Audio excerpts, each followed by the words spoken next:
Guys, my name is लामिया Naseem और चलिए ये स्टार्ट करते हैं आज के वीडियो लेक्चर को। आज के वीडियो लेक्चर में हम लोग डिस्कस करेंगे सॉलिड स्टेट का last topic, that is crystallographic imperfection या क्रिस्टल डिफेक्ट। ओके, यहाँ पर हम लोग डिफेक्ट्स के बारे में डिस्कस करेंगे, लाइक क्रिस्टल में कितने तरह के डिफेक्ट्स होते हैं, कौन सा डिफेक्ट क्या प्रॉपर्टी में चेंजेस लेके आता है। डेफिनेटली अगर हम लोग डिफेक्ट्स की बात करें तो कोई भी क्रिस्टल परफेक्ट फॉर्म में एग्जिस्ट नहीं करता है, कुछ ना कुछ उसमें डिफेक्ट जरूर होते हैं। डिफेक्ट होने की वजह से क्रिस्टल की प्रॉपर्टीज कहीं ना कहीं चेंज हो जाती हैं।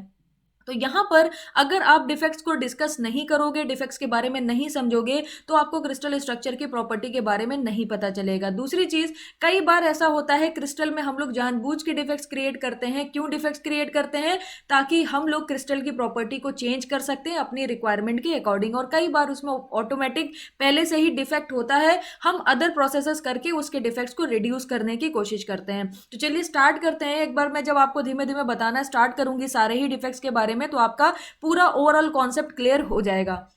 अगर यहां पर मैं क्रिस्टल डिफेक्ट के क्लासिफिकेशन की बात करूं तो जनरली इसे 4 पार्ट में क्लासिफाई करा गया है। ओके, ध्यान से देखिएगा तो आपको सारी चीजें क्लियर हो जाएंगी, जिसमें से पहला क्लासिफिकेशन आपका कहलाता है पॉइंट डिफेक्ट। ओके, पहला क्लासिफिकेशन हमारा क्या कहलाएगा?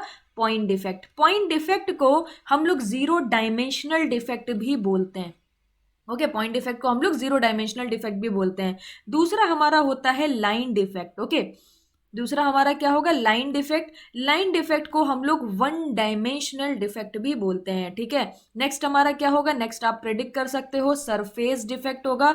नेक्स्ट क्लासिफिकेशन हमारा क्या है? Surface defect. सरफेस डिफेक्ट को हम लोग टू डायमेंशनल डिफेक्ट भी बोलते हैं। Okay, and the last is volume defect. Volume defect हमारा क्या कहलाता है? वॉल्यूम डिफेक्ट हमारा कहलाता है 3 डायमेंशनल डिफेक्ट। ओके, फिर पॉइंट डिफेक्ट को भी फर्दर क्लासिफाई किया गया है, सेम एज लाइन डिफेक्ट को फर्दर क्लासिफाई करा गया है, जहां पर हम लोग एज डिसलोकेशन और स्क्रू डिसलोकेशन के बारे में बात करते हैं। सरफेस डिफेक्ट में हम लोग ग्रेन बाउंड्री की बात करते हैं, फिर उसका फर्दर क्लासिफिकेशन देखते हैं, tilt boundary and twin boundary. तो यहाँ पर हम लोग सारे ही तरह के डिफेक्ट्स को डिस्कस करने वाले हैं। तो सबसे पहले हम लोग क्या करेंगे? पॉइंट डिफेक्ट्स को डिस्कस करेंगे, इसका पूरा क्लासिफिकेशन देखेंगे।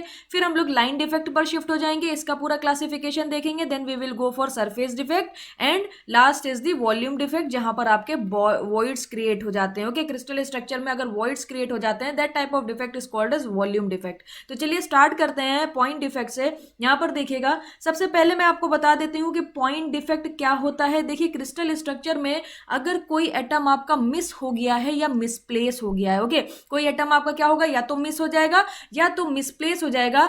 किससे? जो आपका लेटिस स्ट्रक्चर होगा वहां से एटम आपका मिस हो जाएगा या मिसप्लेस हो जाएगा। That type of defect is called as point defect. Okay, तो यहां पर मैंने यही लिखा है, point defect are formed by missing और misplacing of an atom from the lattice structure. अब पॉइंट डिफेक्ट को फर्दर क्लासिफाई किया गया है। First one is the intrinsic defect and second is the extrinsic defect. अब ध्यान से समझने की कोशिश करिएगा, जो आपका क्रिस्टल डिफेक्ट है वो आपका 4 मेजर पार्ट में क्लासिफाई किया गया है: point defect, line defect, surface defect and volume defect. फिर हम लोगों ने क्या करा? पॉइंट डिफेक्ट को डिस्कस करना स्टार्ट करा। पॉइंट डिफेक्ट में क्या होगा?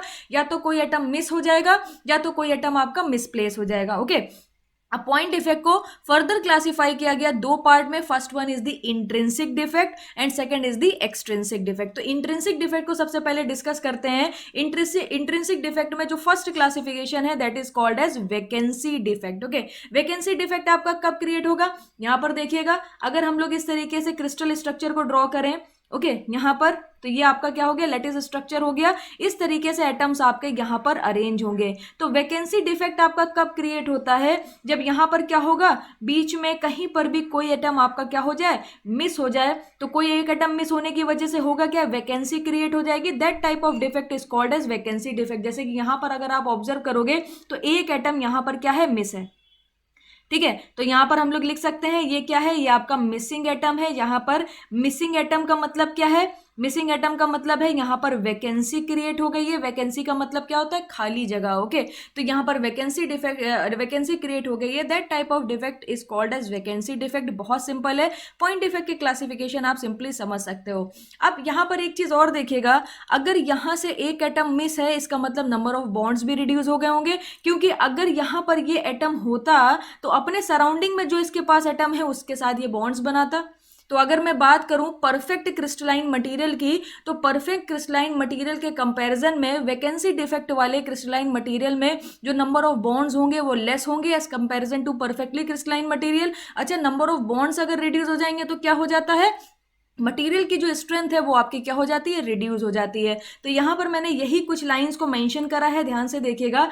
Vacancy defect are formed by missing of an atom from the lattice structure. Okay, vacancy defect आपका कब क्रिएट होगा, जब कोई एटम आपका क्या हो जाएगा, मिस हो जाएगा, वहां पर वैकेंसी क्रिएट हो जाएगी, तो उसे हम लोग बोलेंगे वैकेंसी डिफेक्ट। अब आप जानते हो स्ट्रेंथ की अगर हम लोग बात करें तो strength of the vacancy defect material is less than the perfect material. Why, what is the reason, because of decrease in the number of bonds. Number of bond decrease हो जाएंगे तो स्ट्रेंथ भी आपकी डिक्रीज हो जाएगी, किसकी, vacancy defect वाले material की। ओके, तो यहां पर आपने इंट्रिंसिक डिफेक्ट का फर्स्ट क्लासिफिकेशन देखा, that is called as vacancy defect. आगे चलते हैं, अब हम लोग डिस्कस करते हैं सेकंड क्लासिफिकेशन को, फ्रैंकेल डिफेक्ट। ओके, फ्रैंकेल डिफेक्ट हमारा क्या होता है, यहां पर फ्रैंकेल डिफेक्ट की सबसे पहले डेफिनेशन समझिए। Frenkel defect are formed by misplacing of an atom from its original position to the interstitial position. Interstitial position आपकी क्या होती है, इस तरीके से आपके एटम सपोज कर लीजिए अरेंज है। ओके, इस तरीके से आपके एटम्स अरेंज है,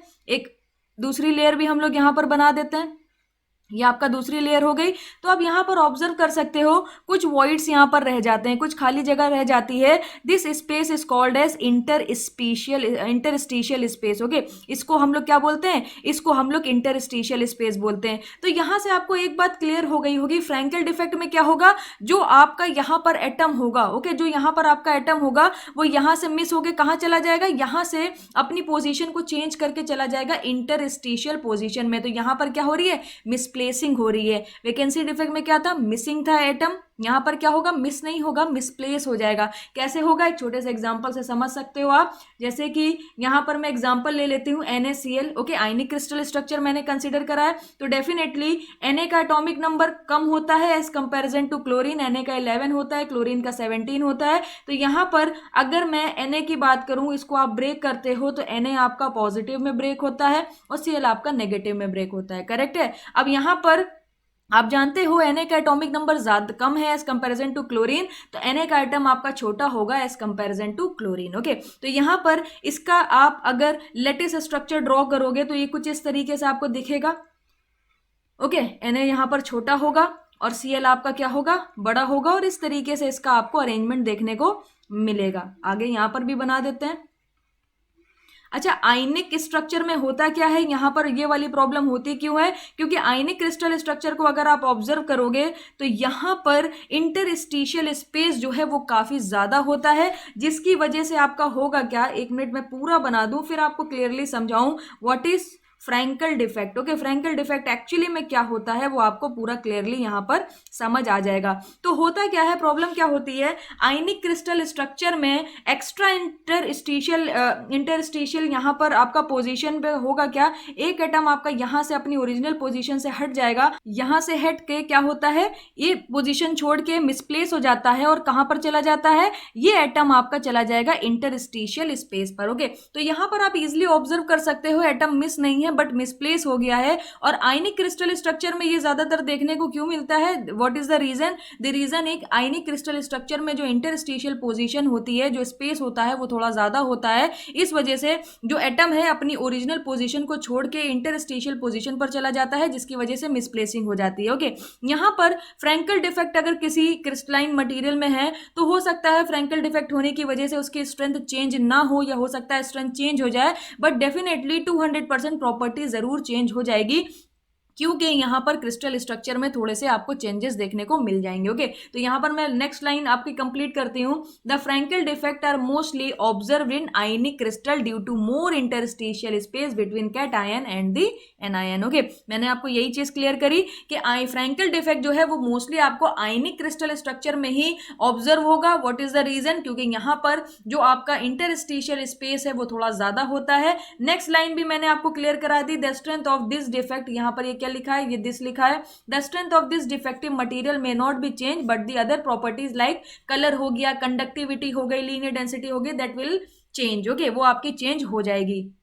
तो ये आपका हो गया second type of intrinsic defect. Okay, next discuss करते हैं। नेक्स्ट देखिएगा, नेक्स्ट हमारा कहलाता है Schottky defect. Okay, Schottky defect क्या होता है? शॉर्टकी डिफेक्ट भी बहुत इजी है समझना। शॉर्टकी डिफेक्ट क्या होता है? यहां पर एक पूरा पेयर कैटायन और एक एनायन, ठीक है, यहां पर शॉर्टकी डिफेक्ट भी आपका आयनिक क्रिस्टलाइन मटेरियल में ही आपको देखने को मिलेगा। ओके, तो आयनिक क्रिस्टलाइन मटेरियल की बात करें तो NaCl हमारा क्या है? आयनिक क्रिस्टलाइन मटेरियल है। इसे आप ब्रेक करोगे तो Na+ मिलता है, Cl- मिलता है। अभी इसका क्रिस्टल स्ट्रक्चर मैंने ड्रॉ करा था, मैं वापस से ड्रॉ कर देती हूं, जहां पर आप देख सकते हो क्लोरीन आपका थोड़ा सा बड़ा होगा। क्यों बड़ा होगा? क्योंकि यहां पर इसका एटॉमिक नंबर ज्यादा है, एटॉमिक नंबर ज्यादा है, एटॉमिक रेडियस भी ज्यादा होगी, जिसकी वजह से जो आपका सोडियम का एटम है वो कुछ छोटा होगा as comparison to chlorine. Okay, तो यहां पर होता क्या है, ध्यान से समझिएगा, आपको क्लियर हो जाएगा। जैसे कि वहां पर क्या था, आपका एक एटम क्या हो रहा था? एक एटम आपका मिसप्लेस हो गया था। ओके, अपनी ओरिजिनल पोजीशन को छोड़ के कहां चला गया था? अपनी ओरिजिनल पोजीशन को छोड़ के वो इंटरस्टिशियल पोजीशन पर चला गया था। यहां पर क्या होगा? एक पूरा पेयर, एक पूरा पेयर का मतलब क्या है? एक आपका पॉजिटिव साइन और एक आपका नेगेटिव साइन, दोनों ही यहां से क्या हो जाते हैं? मिसिंग हो जाते हैं। तो यहां पर आपका क्या होगा? इस तरीके से पॉजिटिव और नेगेटिव एक पूरा पेयर आपका क्या हो जाएगा? मिस हो जाएगा। ओके, एक पूरा पॉजिटिव नेगेटिव पेयर मिस हो जाता है। किसका पेयर? एटम का पेयर, कैटायन एनाटायन फ्रॉम द लेटिस स्ट्रक्चर। जब भी कभी ऐसा होता है तो इस तरीके के डिफेक्ट को हम लोग क्या बोलते हैं? शॉर्टकी डिफेक्ट बोलते हैं। ओके, तो शॉर्टकी डिफेक्ट आपको क्लियर हो गया होगा। शॉर्टकी डिफेक्ट जैसे कि मैंने आपको बताया, ये टेक्स प्लेस कहां करता है? Only in ionic crystal structure, क्योंकि यहां पर ही आपके कैटायन और एनायन पाए जाते हैं। ओके, आगे चलते हैं। नेक्स्ट लाइन मैंने क्या लिखी है? The Schottky defect are maintain electrical neutrality. क्यों इलेक्ट्रिकल न्यूट्रलिटी को मेंटेन कर रहे हैं? देखिए, यहां पर अगर सिर्फ और सिर्फ नेगेटिव वाला एटम चला जाता तो पॉजिटिव साइन डोमिनेट कर जाता, सिर्फ और सिर्फ पॉजिटिव वाला एटम चला जाता तो नेगेटिव साइन डोमिनेट कर जाता। बट एक पॉजिटिव गया है, एक नेगेटिव गया है, एक कैटायन गया है, एक एनायन मिस हुआ है,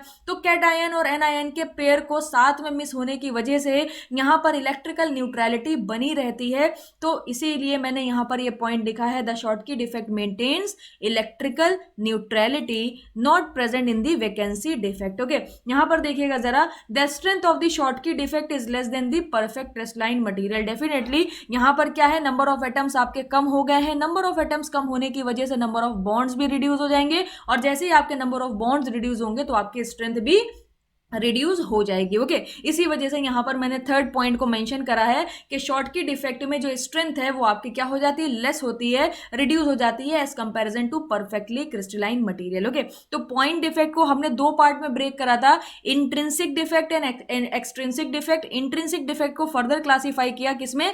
वैकेंसी डिफेक्ट में, जहां पर एक एटम आपका मिस हो जाएगा। फिर हमने क्या करा? फ्रैंकल डिफेक्ट में, जहां पर क्या होगा? एटम अपनी ओरिजिनल पोजीशन को छोड़ के कहां चला गया? इंटरस्टिशियल पोजीशन पर चला गया। फिर हमने क्या डिस्कस करा? Schottky defect. शॉर्टकी डिफेक्ट में क्या था? एक कैटायन और एनायन का पूरा पेयर ही मिस हो गया, जिसकी वजह से एक डिफेक्ट क्रिएट हुआ। That type of defect is called as Schottky defect. Okay, आगे चलते हैं और अब हम लोग डिस्कस करते हैं पॉइंट डिफेक्ट का second classification, that is called as extrinsic defect. Okay, तो एक्सट्रिंसिक डिफेक्ट को फर्दर दो पार्ट में क्लासिफाई किया गया है। First one is the substitutional defect and second is the interstitial defect. तो दोनों को मैं आपको समझाने की कोशिश करती हूं। सब्स्टिट्यूशनल डिफेक्ट में क्या होता है? ये आपका बनता है बाय एडिंग फॉरेन एटम और impurity atom in the place of host material atom. यहां पर हम लोग करते क्या है, एक छोटे से एग्जांपल से समझने की कोशिश करिएगा, सारी चीजें क्लियर हो जाएंगी। सब्स्टिट्यूशनल डिफेक्ट कब होता है?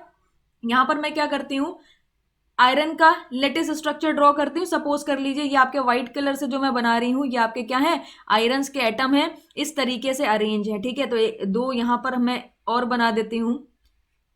एक प्लेन आपका ये हो गया, एक प्लेन आपका ये हो गया, ठीक है। कई बार ऐसा होता है, हम लोग आयरन में क्या करते हैं? अलोइंग करते हैं डिफरेंट डिफरेंट मटेरियल्स की। क्यों अलोइंग करते हैं? क्योंकि आयरन में कई बार कुछ ऐसी प्रॉपर्टीज पाई जाती हैं जो हमें कुछ हद तक रिड्यूस करनी होती हैं, लाइक करोजन की जो प्रॉपर्टी होती है, कई बार हम अलोइंग करके करोजन रेजिस्टेंट बनाते हैं आयरन को।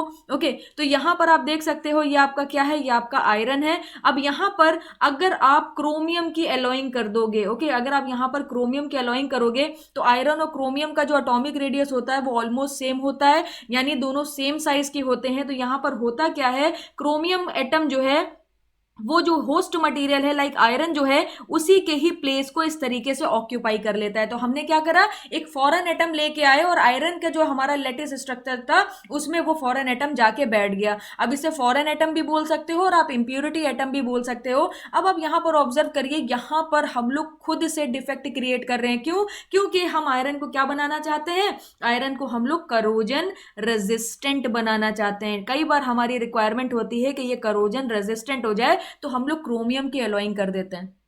तो यहाँ पर जैसे कि मैंने आपसे बोला कि कई बार डिफेक्ट्स ऑलरेडी प्रेजेंट होते हैं, हम लोग डिफरेंट डिफरेंट प्रोसेसेस को परफॉर्म करके डिफेक्ट्स को रिड्यूस करते हैं, और कई बार हम लोग खुद ही डिफेक्ट्स क्रिएट करते हैं, क्योंकि डिफेक्ट हर बार बुरे नहीं होते हैं। कई बार डिफेक्ट बहुत अच्छी प्रॉपर्टीज भी आपको दे के चले जाते हैं। ओके, तो जब आप आयरन में क्रोमियम की एलॉइंग करते हो तो यहाँ पर क्या होता है, सब्सटीट्यूशनल डिफेक्ट होता है। आयरन का एक एटम क्या करता है, सब्सटीट्यूट कर देता है क्रोमियम के एक एटम को, यानी आयरन के एक एटम के प्लेस पर क्या बैठ जाएगा, क्रोमियम का एक एटम बैठ जाएगा। और यहाँ पर आपको एक चीज ये भी ध्यान रखनी है, सब्स्टिट्यूशनल डिफेक्ट के केस में जब हम लोग एलॉइंग करते हैं, लाइक आयरन जो हमारा आयरन का जो होस्ट एटम है, ओके, यहाँ पर होस्ट मटेरियल एटम जो है उसके प्लेस में जो हमारा दूसरा फॉरेन एटम बैठ रहा है उसका साइज और आयरन के एटम के साइज में कोई ज्यादा डिफरेंस नहीं होना चाहिए। ओके, ऑलमोस्ट दोनों सेम साइज के होने चाहिए, तभी सब्स्टिट्यूशनल डिफेक्ट आपका क्रिएट होता है। ओके, तो ये एक छोटा सा एग्जांपल हो गया। सारी लाइंस मैं यहाँ पर क्लियर कर देती हूँ, देखिएगा। The main condition is required to form a substitutional defect is the size of the foreign atom is approximately same as the host material. Okay, जो मैंने आपको समझाया वो मैंने आपको लिख के भी दे दिया ताकि आप इसे नोट डाउन कर सको।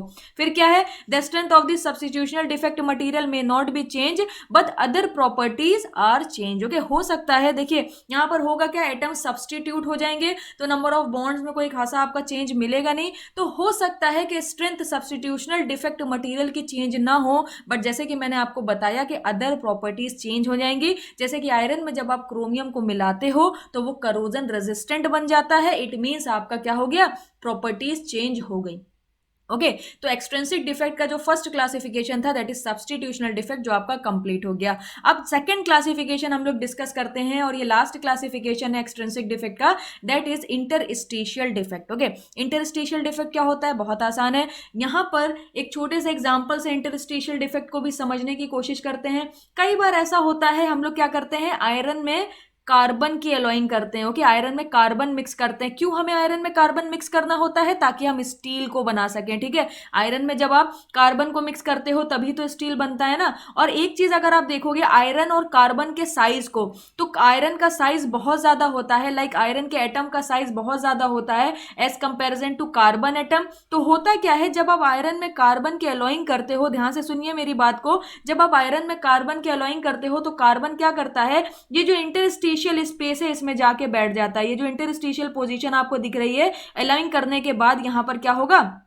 ये कार्बन एटम यहां पर इंटरस्टिशियल पोजीशन को ऑक्यूपाई कर लेते हैं। अब ये इंटरस्टिशियल पोजीशन को अगर ऑक्यूपाई करेंगे तो डेफिनेटली नंबर ऑफ बॉन्ड्स भी बढ़ जाएंगे। नंबर ऑफ बॉन्ड्स बढ़ने की वजह से स्ट्रेंथ भी बढ़ जाती है। तो ये आपका आयरन है, और यहां पर आपने क्या करा है, कार्बन की एलॉइंग कर दी है। तो देखिएगा, it is formed by adding foreign atom और impurity atom at the interstitial position of the host material. वहां पर क्या था, जो होस्ट मटेरियल की पोजीशन थी, अगर मैं सब्स्टिट्यूशनल डिफेक्ट की बात करूं तो जो होस्ट एटम की पोजीशन थी उसी एटम पर जाकर फॉरेन एटम बैठ रहा था। बट यहां पर ऐसा नहीं हो रहा है, यहां पर होस्ट एटम की पोजीशन अलग है और उसमें जो आपकी इंटरस्टिशियल पोजीशन है उसमें जाके फॉरेन एटम या इंप्योरिटी एटम जाके बैठ जाता है। उस तरीके के डिफेक्ट को हम लोग क्या बोलते हैं, इंटरस्टिशियल डिफेक्ट बोलते हैं। जिस तरीके से सब्स्टिट्यूशनल डिफेक्ट होने के लिए जो आपका फॉरेन एटम था और जो होस्ट एटम था दोनों का साइज सेम होना चाहिए, इसी तरीके से यहां पर इंटरस्टिशियल डिफेक्ट होने के लिए जो आपका फॉरेन एटम है, जो आपका होस्ट एटम है, उसके साइज में भी ज्यादा चेंजेस होने चाहिए। तो सेकंड लाइन में मैंने इसी बात को मेंशन करा है, the main condition is required to form a interstitial defect is the size of the foreign atom is much more smaller as comparison to host material. जो फॉरेन एटम है उसका साइज ज्यादा, मच मोर स्मॉलर का मतलब क्या, बहुत ज्यादा कम होना चाहिए as comparison to host material. Okay, third line में मैंने क्या लिखा है, the strength of the substitutional defect material increased, not only strength but other properties are also change. जैसे कि मैंने आपको बताया कि जब कार्बन एटम इंटरस्टिशियल पोजीशन में जाके बैठ जाएंगे तो डेफिनेटली नंबर ऑफ बॉन्ड्स बढ़ेंगे, तो स्ट्रेंथ भी आपकी इंटरस्टिशियल डिफेक्ट की बढ़ जाती है। करेक्ट है। तो यहां पर मैं अगर इसको पूरा समराइज करूं तो देखिएगा जरा, हमने सबसे पहले डिस्कस करा पॉइंट डिफेक्ट्स को। ओके, ध्यान से देखिएगा, पूरा समराइज हो जाएगा। इसको हमने दो पार्ट में क्लासिफाई करा। पहला हमारा क्या था, इंट्रिंसिक इंट्रिंसिक था, और दूसरा हमारा क्या था, एक्सट्रिंसिक था।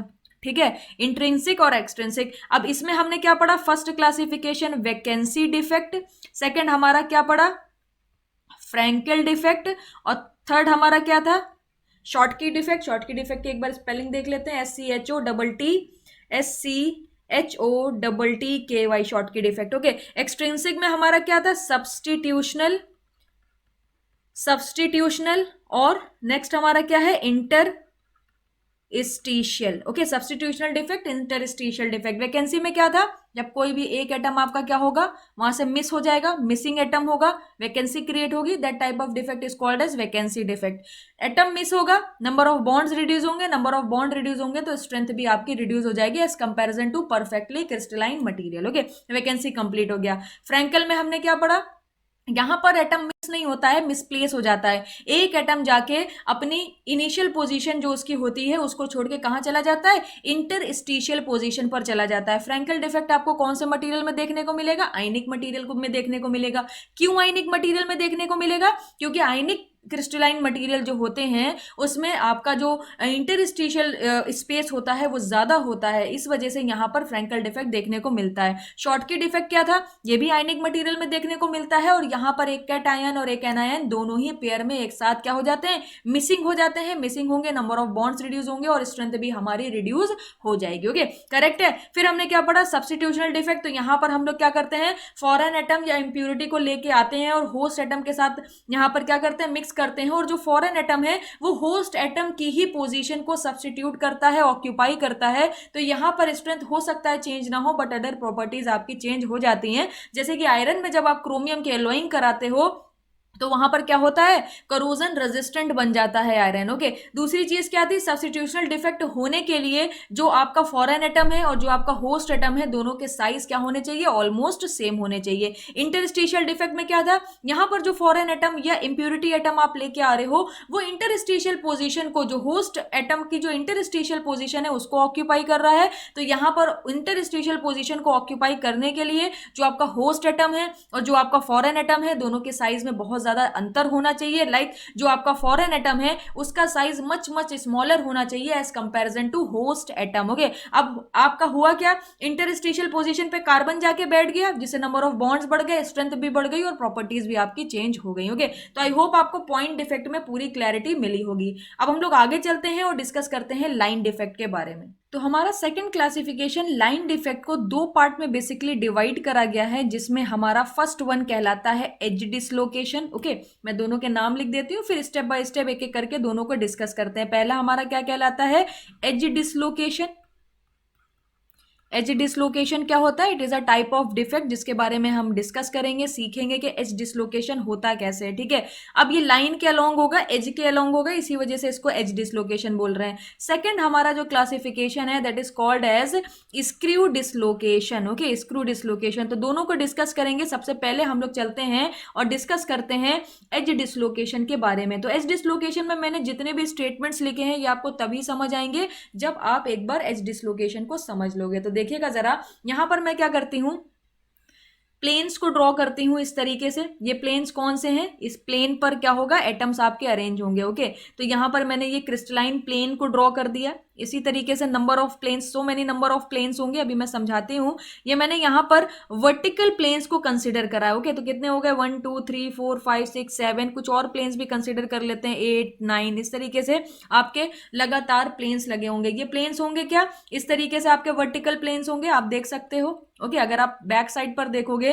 तो कुछ इस तरीके से आपको वर्टिकल प्लेन्स देखने को मिलेंगे। और अच्छे तरीके से अगर आपको इसे समझना है तो ऐसे समझिए, एक प्लेन आपका इस तरीके से वर्टिकल रखा है, तो अगर आप फ्रंट से देखोगे तो आपको क्या दिखेगा, सिर्फ और सिर्फ लाइन दिखेगा। बट बैक साइड पर भी अगर आप देखोगे तो बैक साइड पर भी आपको देखने को मिलेगा। ओके, बट आप फ्रंट से देखोगे तो सिर्फ आपको एक वर्टिकल लाइन दिख रही है, this is the one plane. Second plane इसके जस्ट बगल में इस तरीके से होगा, अब अगर आप सेकंड प्लेन को देखोगे तो इसमें भी सिर्फ और सिर्फ आपको क्या दिख रही है, लाइन दिख रही है, बट ये पूरा प्लेन है जो पीछे तक गया हुआ है, यानी ये जो आपको ब्लैक स्क्रीन दिख रही है इसके पीछे तक आपके प्लेन गए हुए हैं। इसी तरीके से कई सारे वर्टिकल प्लेन्स आपके इस तरीके से अरेंज हैं। अच्छा, इस प्लेन पर होंगे क्या, एटम्स अरेंज होंगे डेफिनेटली। यहाँ पर इस तरीके से हम लोग क्या करते हैं, इस प्लेन पर एटम्स को अरेंज कर देते हैं। बहुत ध्यान से समझिएगा, एज डिसलोकेशन स्टूडेंट्स का क्लियर नहीं होता है, जबकि ये बहुत ही इंटरेस्टिंग और इंपॉर्टेंट टॉपिक है। ठीक है, अब मैं सारे प्लेन्स पर एटम्स को नहीं ड्रॉ करूंगी, जिस तरीके से मैंने फर्स्ट 2 प्लेन्स में एटम्स को अरेंज करा है इसी तरीके से रेस्ट प्लेन पर भी आपके एटम्स अरेंज होंगे। ये अंडरस्टूड है? ओके, इसे चाहो तो आप कहीं पर नोट डाउन कर लो कि जो वर्टिकल प्लेन्स हम लोगों ने ड्रॉ करे हैं इन सब पर एटम्स आपके अरेंज होंगे, और बैक साइड पर भी अगर आप देखोगे तो इस तरीके से आपके बैक साइड पर भी एटम्स आपके अरेंज होंगे। लाइक अगर आप यहां पर देखोगे तो पूरा प्लेन है ना, तो यहां पर देखोगे तो इस तरीके से सारी लाइंस में आपके प्लेन्स क्या होंगे, इस तरीके से इसी पूरे प्लेन पर आपके एटम्स अरेंज होंगे। तो यहां पर मार्किंग कर देते हैं। सपोज कर लीजिए this is our first plane, this is our second plane, this is our third plane, fourth plane, fifth plane, sixth plane, seventh plane, eighth plane and ninth plane, यानी टोटल हमने ninth plane ले लिए हैं। ठीक है, अब हम क्या करेंगे, यहां पर एक इस प्लेन को, जो फर्स्ट 4 प्लेन है उसको इस तरीके से कट करेंगे। ओके, समझ रहे हो आप? इस तरीके से हम कट करेंगे। तो यहां पर हम क्या लेके आए, हम छुरी लेके आए, नाइफ लेके आए, और प्लेन को हमने क्या करा, इस तरीके से उठा के कट कर दिया फर्स्ट 4 प्लेन को। ओके, तो यहां पर कुछ इस तरीके से आपको ये प्लेन देखने को मिलेगा। आपने फर्स्ट 4 प्लेन को क्या कर दिया, इस तरीके से उठा के कट कर दिया। तो यहां पर अगर आप ये कटिंग देखोगे, ये कट देखोगे, तो अब ये प्लेन जो आपको सिंगल वर्टिकल प्लेन दिख रहा था, ये 2 पार्ट में ब्रेक हो गया। First one is the upper half and second is the lower half. Okay, first one is the upper half and second is the lower half. और सारे प्लेन्स को नहीं कट करा है, सिर्फ स्टार्टिंग के जो 4 प्लेन है उनको ही हमने क्या करा है, कट करा है। ठीक है, तो यहां पर ये जो मैंने यहां पर रेड कलर से बनाया है, ये आपको क्या दिखा रहा है, ये आपको कटिंग दिखा रहा है कि हम क्या करा, हमने क्या करा, सॉरी हम क्या करा नहीं, हमने क्या करा, इस तरीके से लेके आए नाइफ को और स्टार्टिंग के जो 4 प्लेन है उस पे ऐसे कट मार दिया। ओके, तो जब आप उसे ऐसे कट करोगे तो यहां पर आप देख सकते हो, अब आपका ये हो गया है, ये आपका अपर हाफ हो गया है, अपर हाफ हो गया है। ओके, और ये आपका क्या हो गया है, ये आपका हो गया है lower half. Okay, lower half. अब स्टार्टिंग के मुझे 20 मिनट्स दे दीजिए, आपका पूरा इस डिसलोकेशन आपको क्लियर हो जाएगा। ये लोअर हाफ हो गया, अपर हाफ हो गया। अच्छा, यहां पर जब आप कट करोगे, इस तरीके से इस प्लेन को कट करोगे, तो डेफिनेटली ये एटम और ये एटम के बीच में जो बॉन्ड होगा, इस एटम और इस एटम के बीच में जो बॉन्ड होगा, वो बॉन्ड्स भी ब्रेक होंगे। ठीक है, तो आपने क्या करा, पहले कट करा, उसके बाद यहां से आपने क्या करा, इसको पुश करना स्टार्ट करा। ठीक है, यहां से आप क्या कर रहे हो, अपर हाफ जो प्लेन है उसको आप पुश कर रहे हो with respect to lower half plane. ठीक है, तो यहां पर आपने क्या करा, एक फोर्स अप्लाई करा, आपने इसको पुश करने की कोशिश करी। ठीक है, तो यहां पर मैं लिख देती हूं, push the upper half plane, ध्यान से देखिएगा, push the upper half plane with respect to, push the upper half plane with respect to lower half plane. Okay, lower half plane, तो यहां पर हो जाएगा लोअर हाफ प्लेन। ठीक है ना, हमने क्या करा है, अपर हाफ प्लेन को पुश करा है with respect to lower half plane. अब देखिए, स्टार्टिंग के 4 जो प्लेन्स है वो आपने कट कर दिए हैं, तो जब आप इसे पुश करने की कोशिश करोगे तो डेफिनेटली ये प्लेन्स जो आपको दिख रहे हैं, अपर हाफ वाले जो 4 प्लेन्स दिख रहे हैं, ये किधर शिफ्ट होंगे, towards right. Okay, towards right shift होंगे, क्योंकि आप इस पे पुश करे जा रहे हो, इन प्लेन्स को लगातार धक्का दे रहे हो। तो जब आप किसी को भी धक्का देते हो तो वो, अगर आप इधर से धक्का दे रहे हो तो वो इधर साइड शिफ्ट होगा। तो यहां पर आपको शिफ्टिंग देखने को मिलेगी, और शिफ्टिंग का डायरेक्शन क्या होगा, ये डायरेक्शन होने वाला है। अगर मैं अपर हाफ प्लेन की शिफ्टिंग की बात करूं तो शिफ्टिंग का डायरेक्शन क्या होगा, इधर होगा, क्योंकि आप इसको इधर से पुश कर रहे हो तो ये इधर मूव करेंगे। तो जब यहां पर आप अपर हाफ प्लेन को पुश करोगे तो सेकेंड जो कंडीशन आपकी बनेगी, वो सेकंड कंडीशन आपकी क्या बनेगी। ओके, तो यहां पर जो आपकी सेकंड कंडीशन बनेगी वो कुछ इस तरीके से बनेगी। आपके पास इस तरीके से एक प्लेन था, ठीक है, इसी के अलोंग आपने क्या करा है, कट करा है। अब जहां पर जो लोअर हाफ वाले प्लेन है वो तो आपके ऐसे ही रहने वाले हैं। ये प्लेन आपका फर्स्ट प्लेन था, वैसे ही रहेगा। ठीक है, ये प्लेन आपका सेकंड था, ये प्लेन आपका थर्ड था, यहां पर ये प्लेन आपका फोर्थ था। स्टार्टिंग के 4 प्लेन आपने कट करे थे। This is your fifth plane, sixth plane, 7th plane, 8th plane and 9th plane. ठीक है, टोटल 9 प्लेन लिए थे। तो देखिएगा जरा, जो बॉटम पर अगर हम लोग लोअर हाफ देखें, this is your first plane, second, third, fourth, fifth, sixth, seventh, eighth and ninth. Okay, तो यहां पर क्या होगा, 1 2 3 4 5 6 7 8 एंड 9। अब यहां पर क्या होगा, आप इधर से अपर हाफ प्लेन को पुश करते जा रहे हो, पुश करते जा रहे हो, तो पुशिंग की वजह से अब जो प्लेन आपका यहां पर होना चाहिए था वो थोड़ा सा आगे शिफ्ट हो चुका होगा, अपर हाफ प्लेन थोड़ा सा आगे शिफ्ट हो चुका होगा, जो सेकंड प्लेन होगा वो थोड़ा सा आगे शिफ्ट हो चुका होगा, जो थर्ड प्लेन होगा वो भी थोड़ा सा आगे शिफ्ट हो चुका होगा, और जो फोर्थ प्लेन होगा वो कुछ इस तरीके से आपका हो चुका होगा। ठीक है, जो फोर्थ प्लेन है वो भी आपका थोड़ा सा आगे शिफ्ट हो चुका होगा। अभी आप देखो, अगर इनिशियल कंडीशन देखोगे तो ये फर्स्ट प्लेन पूरा है, सेकंड प्लेन पूरा है, थर्ड प्लेन पूरा है, बट आपने यहां से कट मारा, उसके बाद ऊपर वाले प्लेन्स को पुश करना स्टार्ट करा, तो ये प्लेन थोड़ा इधर शिफ्ट हुआ, ये इधर शिफ्ट हुआ, ये इधर शिफ्ट हुआ, ये इधर शिफ्ट हुआ, और प्लेन कौन से शिफ्ट होंगे, अपर हाफ प्लेन्स आपके शिफ्ट होंगे, क्योंकि लोअर हाफ प्लेन पर जो लोअर हाफ जो आपका है वहां पर जो प्लेन है वो आपके एज इट इज रहेंगे। ठीक है, तो लगातार अगर आप इसको पुश करते चले जाओगे, ध्यान दीजिएगा, अगर आप इसको लगातार पुश करते जा रहे हो, पुश करते जा रहे हो, तो एक कंडीशन आपकी ऐसी आएगी कि यहां पर ध्यान दीजिएगा, ये जो आपका फर्स्ट प्लेन है, मैं इसको इस पे भी मार्किंग कर देती हूँ। अब ये फर्स्ट है, ये सेकंड है, ये थर्ड प्लेन है, फोर्थ प्लेन है, फिफ्थ हो गया, सिक्स हो गया, सेवंथ हो गया, एट्थ हो गया, एंड टोटल 9 प्लेन हो गए। ठीक है, तो पुशिंग होते होते लगातार आप जब उससे पुश करते जाओगे तो फर्स्ट प्लेन क्या करेगा, इधर इधर डायरेक्शन में शिफ्ट होता रहेगा, और शिफ्ट होते होते ये किसके साथ बॉन्डिंग कर लेगा, लोअर हाफ के सेकंड प्लेन के साथ। ओके, फर्स्ट प्लेन क्या करेगा, आगे शिफ्ट होते होते आप इसको अगर लगातार पुश करते जाओगे तो फर्स्ट प्लेन लोअर हाफ के सेकंड प्लेन के साथ बॉन्डिंग कर लेगा, जो सेकंड प्लेन होगा वो थर्ड लोअर हाफ प्लेन के साथ बॉन्डिंग कर लेगा, जो थर्ड होगा वो फोर्थ के साथ बॉन्डिंग कर लेगा, और ये इफेक्ट आप जब लेफ्ट टू राइट बढ़ते चले जाओगे, इधर से इधर बढ़ते चले जाओगे, तो ये इफेक्ट आपका रिड्यूस होता चला जाएगा। तो आपको जो फाइनल कंडीशन मिलेगी उसको देखिएगा जरा। अगर मैं फाइनल कंडीशन की बात करूं तो ये हमारा क्या हो गया, कटिंग प्लेन हो गया। अब हुआ क्या, फर्स्ट प्लेन तो आपका यहीं पर रह गया, ध्यान से देखिएगा, फर्स्ट प्लेन तो आपका ये लोअर हाफ वाला यहीं रह गया। अब जो अपर हाफ का जो फर्स्ट प्लेन था उसने सेकंड प्लेन के साथ बॉन्डिंग कर ली, जो सेकंड प्लेन था उसने थर्ड प्लेन के साथ बॉन्डिंग कर ली, जो थर्ड प्लेन था उसने फोर्थ प्लेन के साथ बॉन्डिंग कर ली, और यहां पर होता क्या है, कुछ इस तरीके की कंडीशन आपको देखने को मिलती है। ध्यान से देखिएगा, यहां पर कुछ इस तरीके की कंडीशन आपको देखने को मिलेगी।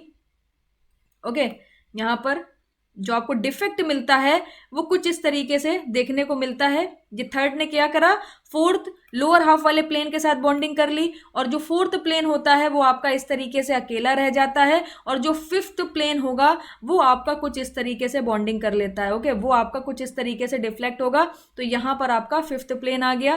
ठीक है, ये आपका फिफ्थ आ गया, ये आपका सिक्स्थ प्लेन हो गया, सेवेंथ प्लेन हो गया, एट्थ प्लेन हो गया, और ये आपका नाइन्थ प्लेन हो गया। ठीक है, तो ये इफेक्ट जैसे कि मैंने आपसे बताया, लेफ्ट से राइट जब आप बढ़ते जाओगे तो ये इफेक्ट आपका क्या होगा, रिड्यूस होता चला जाएगा। तो फर्स्ट प्लेन है, सेकंड है, थर्ड है, फोर्थ है, फिफ्थ है, सिक्स्थ है, सेवेंथ है, एट्थ है, नाइन्थ है। ओके, अगर आप मुझे टाइम नहीं दोगे मैं आपको ये टॉपिक समझा नहीं सकती, कॉन्सेप्चुअल टॉपिक है, आपको समय देना ही पड़ेगा। ठीक है, तो अब हुआ क्या, ये वाला जो फर्स्ट प्लेन था सेकंड प्लेन के साथ इसने बॉन्डिंग कर ली, और यहां पर अगर आप देखोगे तो यहां से प्लेन आपका क्या हो गया, ये प्लेन आपका मिस हो गया। तो यहां पर हम लोग क्या करते हैं, इसको मिसिंग प्लेन इस तरीके से डॉट डॉट कर देते हैं, ये हमारा मिसिंग प्लेन है। इधर से ये शिफ्ट होके किधर आ गया है, इधर आ गया है। तो यहां पर जो शिफ्टिंग हुई है वो किधर हुई है, आप जानते हो लेफ्ट से लेकर राइट साइड पर शिफ्टिंग हुई है। ठीक है, अगर आप इस शिफ्टिंग को ड्रॉ करोगे, देखिएगा जरा, इससे पहले वाले केस में देखिए, यहां पर आपको जो शिफ्टिंग मिली है, सपोज कर लीजिए वो शिफ्टिंग आपको डेल्टा मिली है। ठीक है, वो शिफ्टिंग आपको डेल्टा मिली है,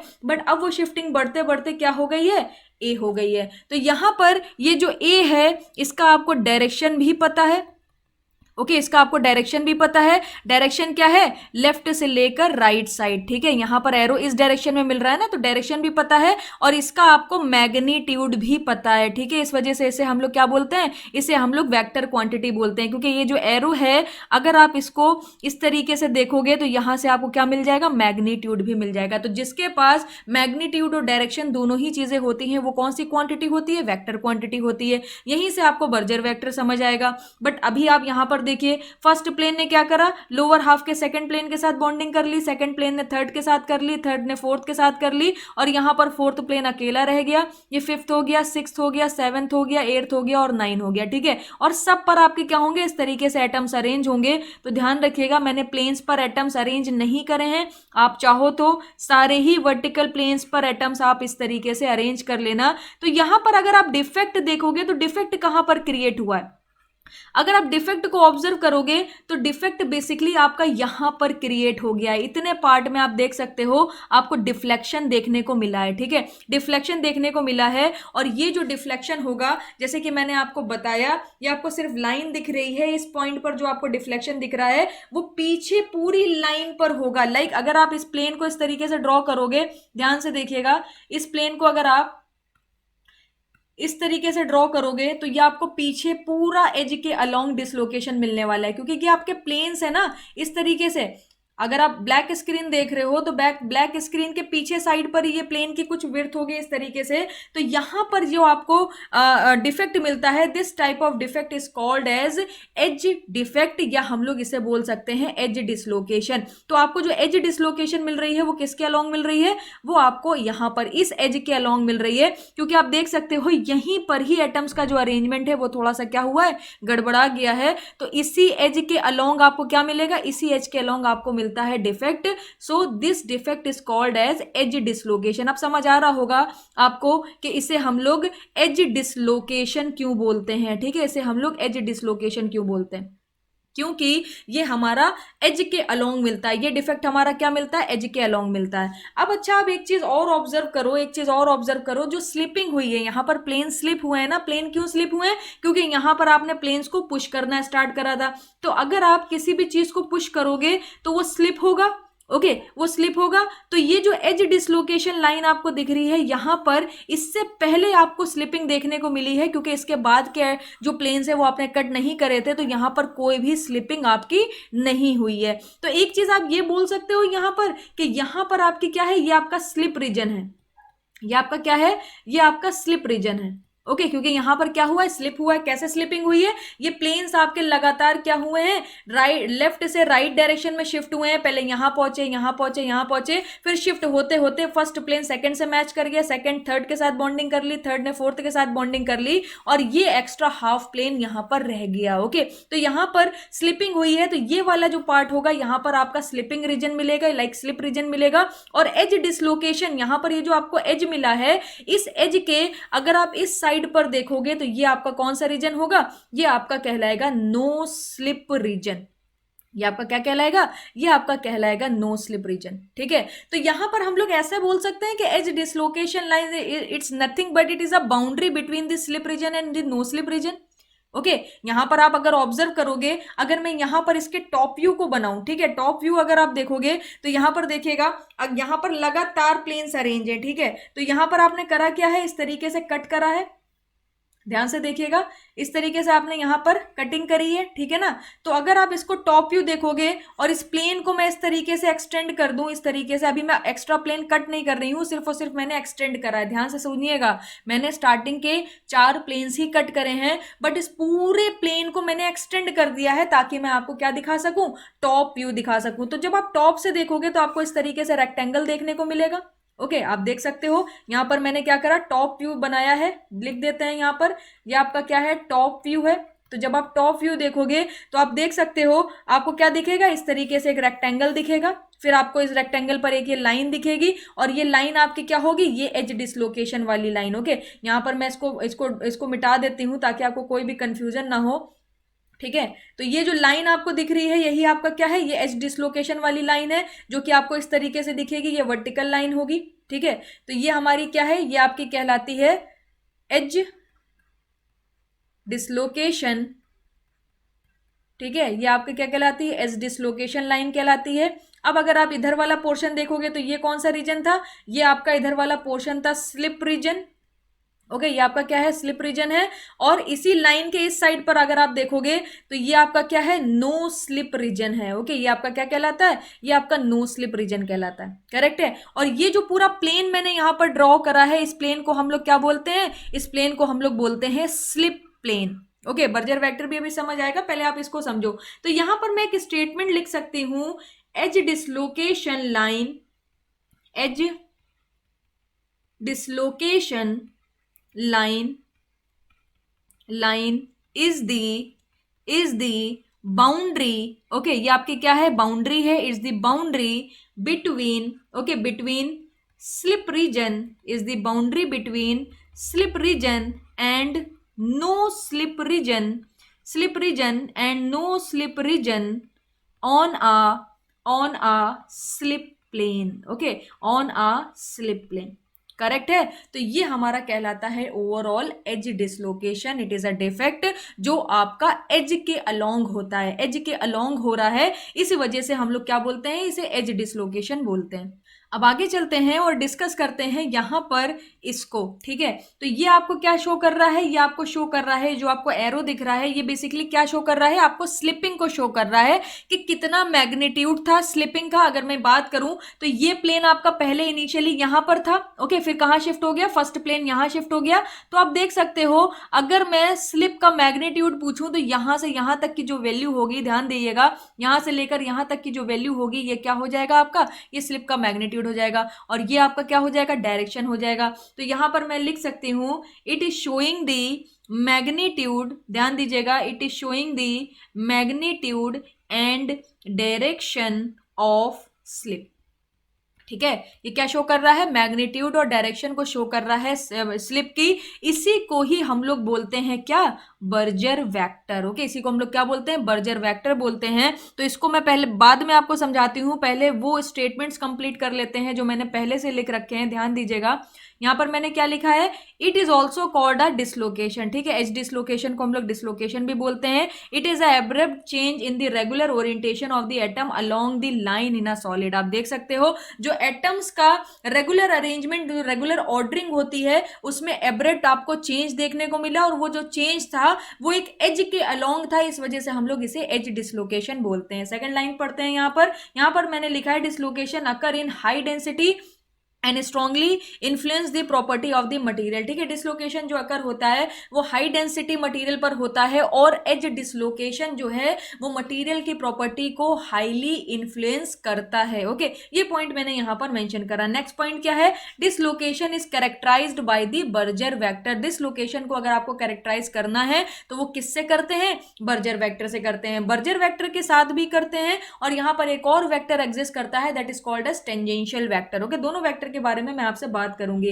थर्ड लाइन क्या है, the direction and magnitude of the Berger vector can be determined by constructing a loop around the disturbed region and noticing the extra interatomic spacing needed to close the loop. Third जो line है वो आपको within a 5 second clear हो जाएगी जब मैं loop आपको समझाऊंगी। Dislocation occur when extra incomplete plane is inserted.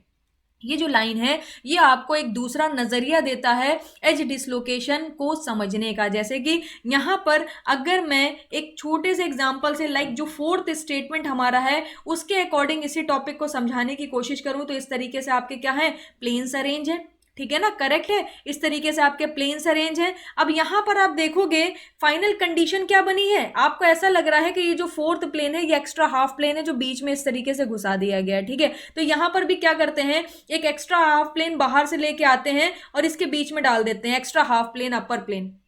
तो होगा क्या, जब किसी भी दो प्लेन्स के बीच में आप एक एक्स्ट्रा हाफ प्लेन इस तरीके से घुसाओगे तो एडजस्टमेंट होगा, करेक्ट है, एडजस्टमेंट होगा। तो यहां पर कुछ इस तरीके की कंडीशन आपको देखने को मिलती है, क्योंकि यहां पर आप जानते हो सारे के सारे एटम्स इस तरीके से अरेंज हैं, सारे के सारे एटम्स इस तरीके से अरेंज हैं, और ये जो आपने एक्स्ट्रा हाफ प्लेन यहां पर इस तरीके से लगाया है इस पर भी एटम्स अरेंज होंगे। तो जब ये एक्स्ट्रा हाफ प्लेन दो प्लेन के बीच में इंसर्ट आप कराओगे तो वो क्या करेगा, थोड़ा सा रिपल करेगा। तो रिपल यहां तक होगा जहां तक एक्स्ट्रा हाफ प्लेन है, बट इनके बीच में क्या होगा, बॉन्डिंग वापस से स्टार्ट हो जाएगी इनके बीच में। तो यहां पर जब आप इसको ऑब्जर्व करते हो तो आपको कुछ इस तरीके की कंडीशन देखने को मिलती है, ध्यान से देखिएगा।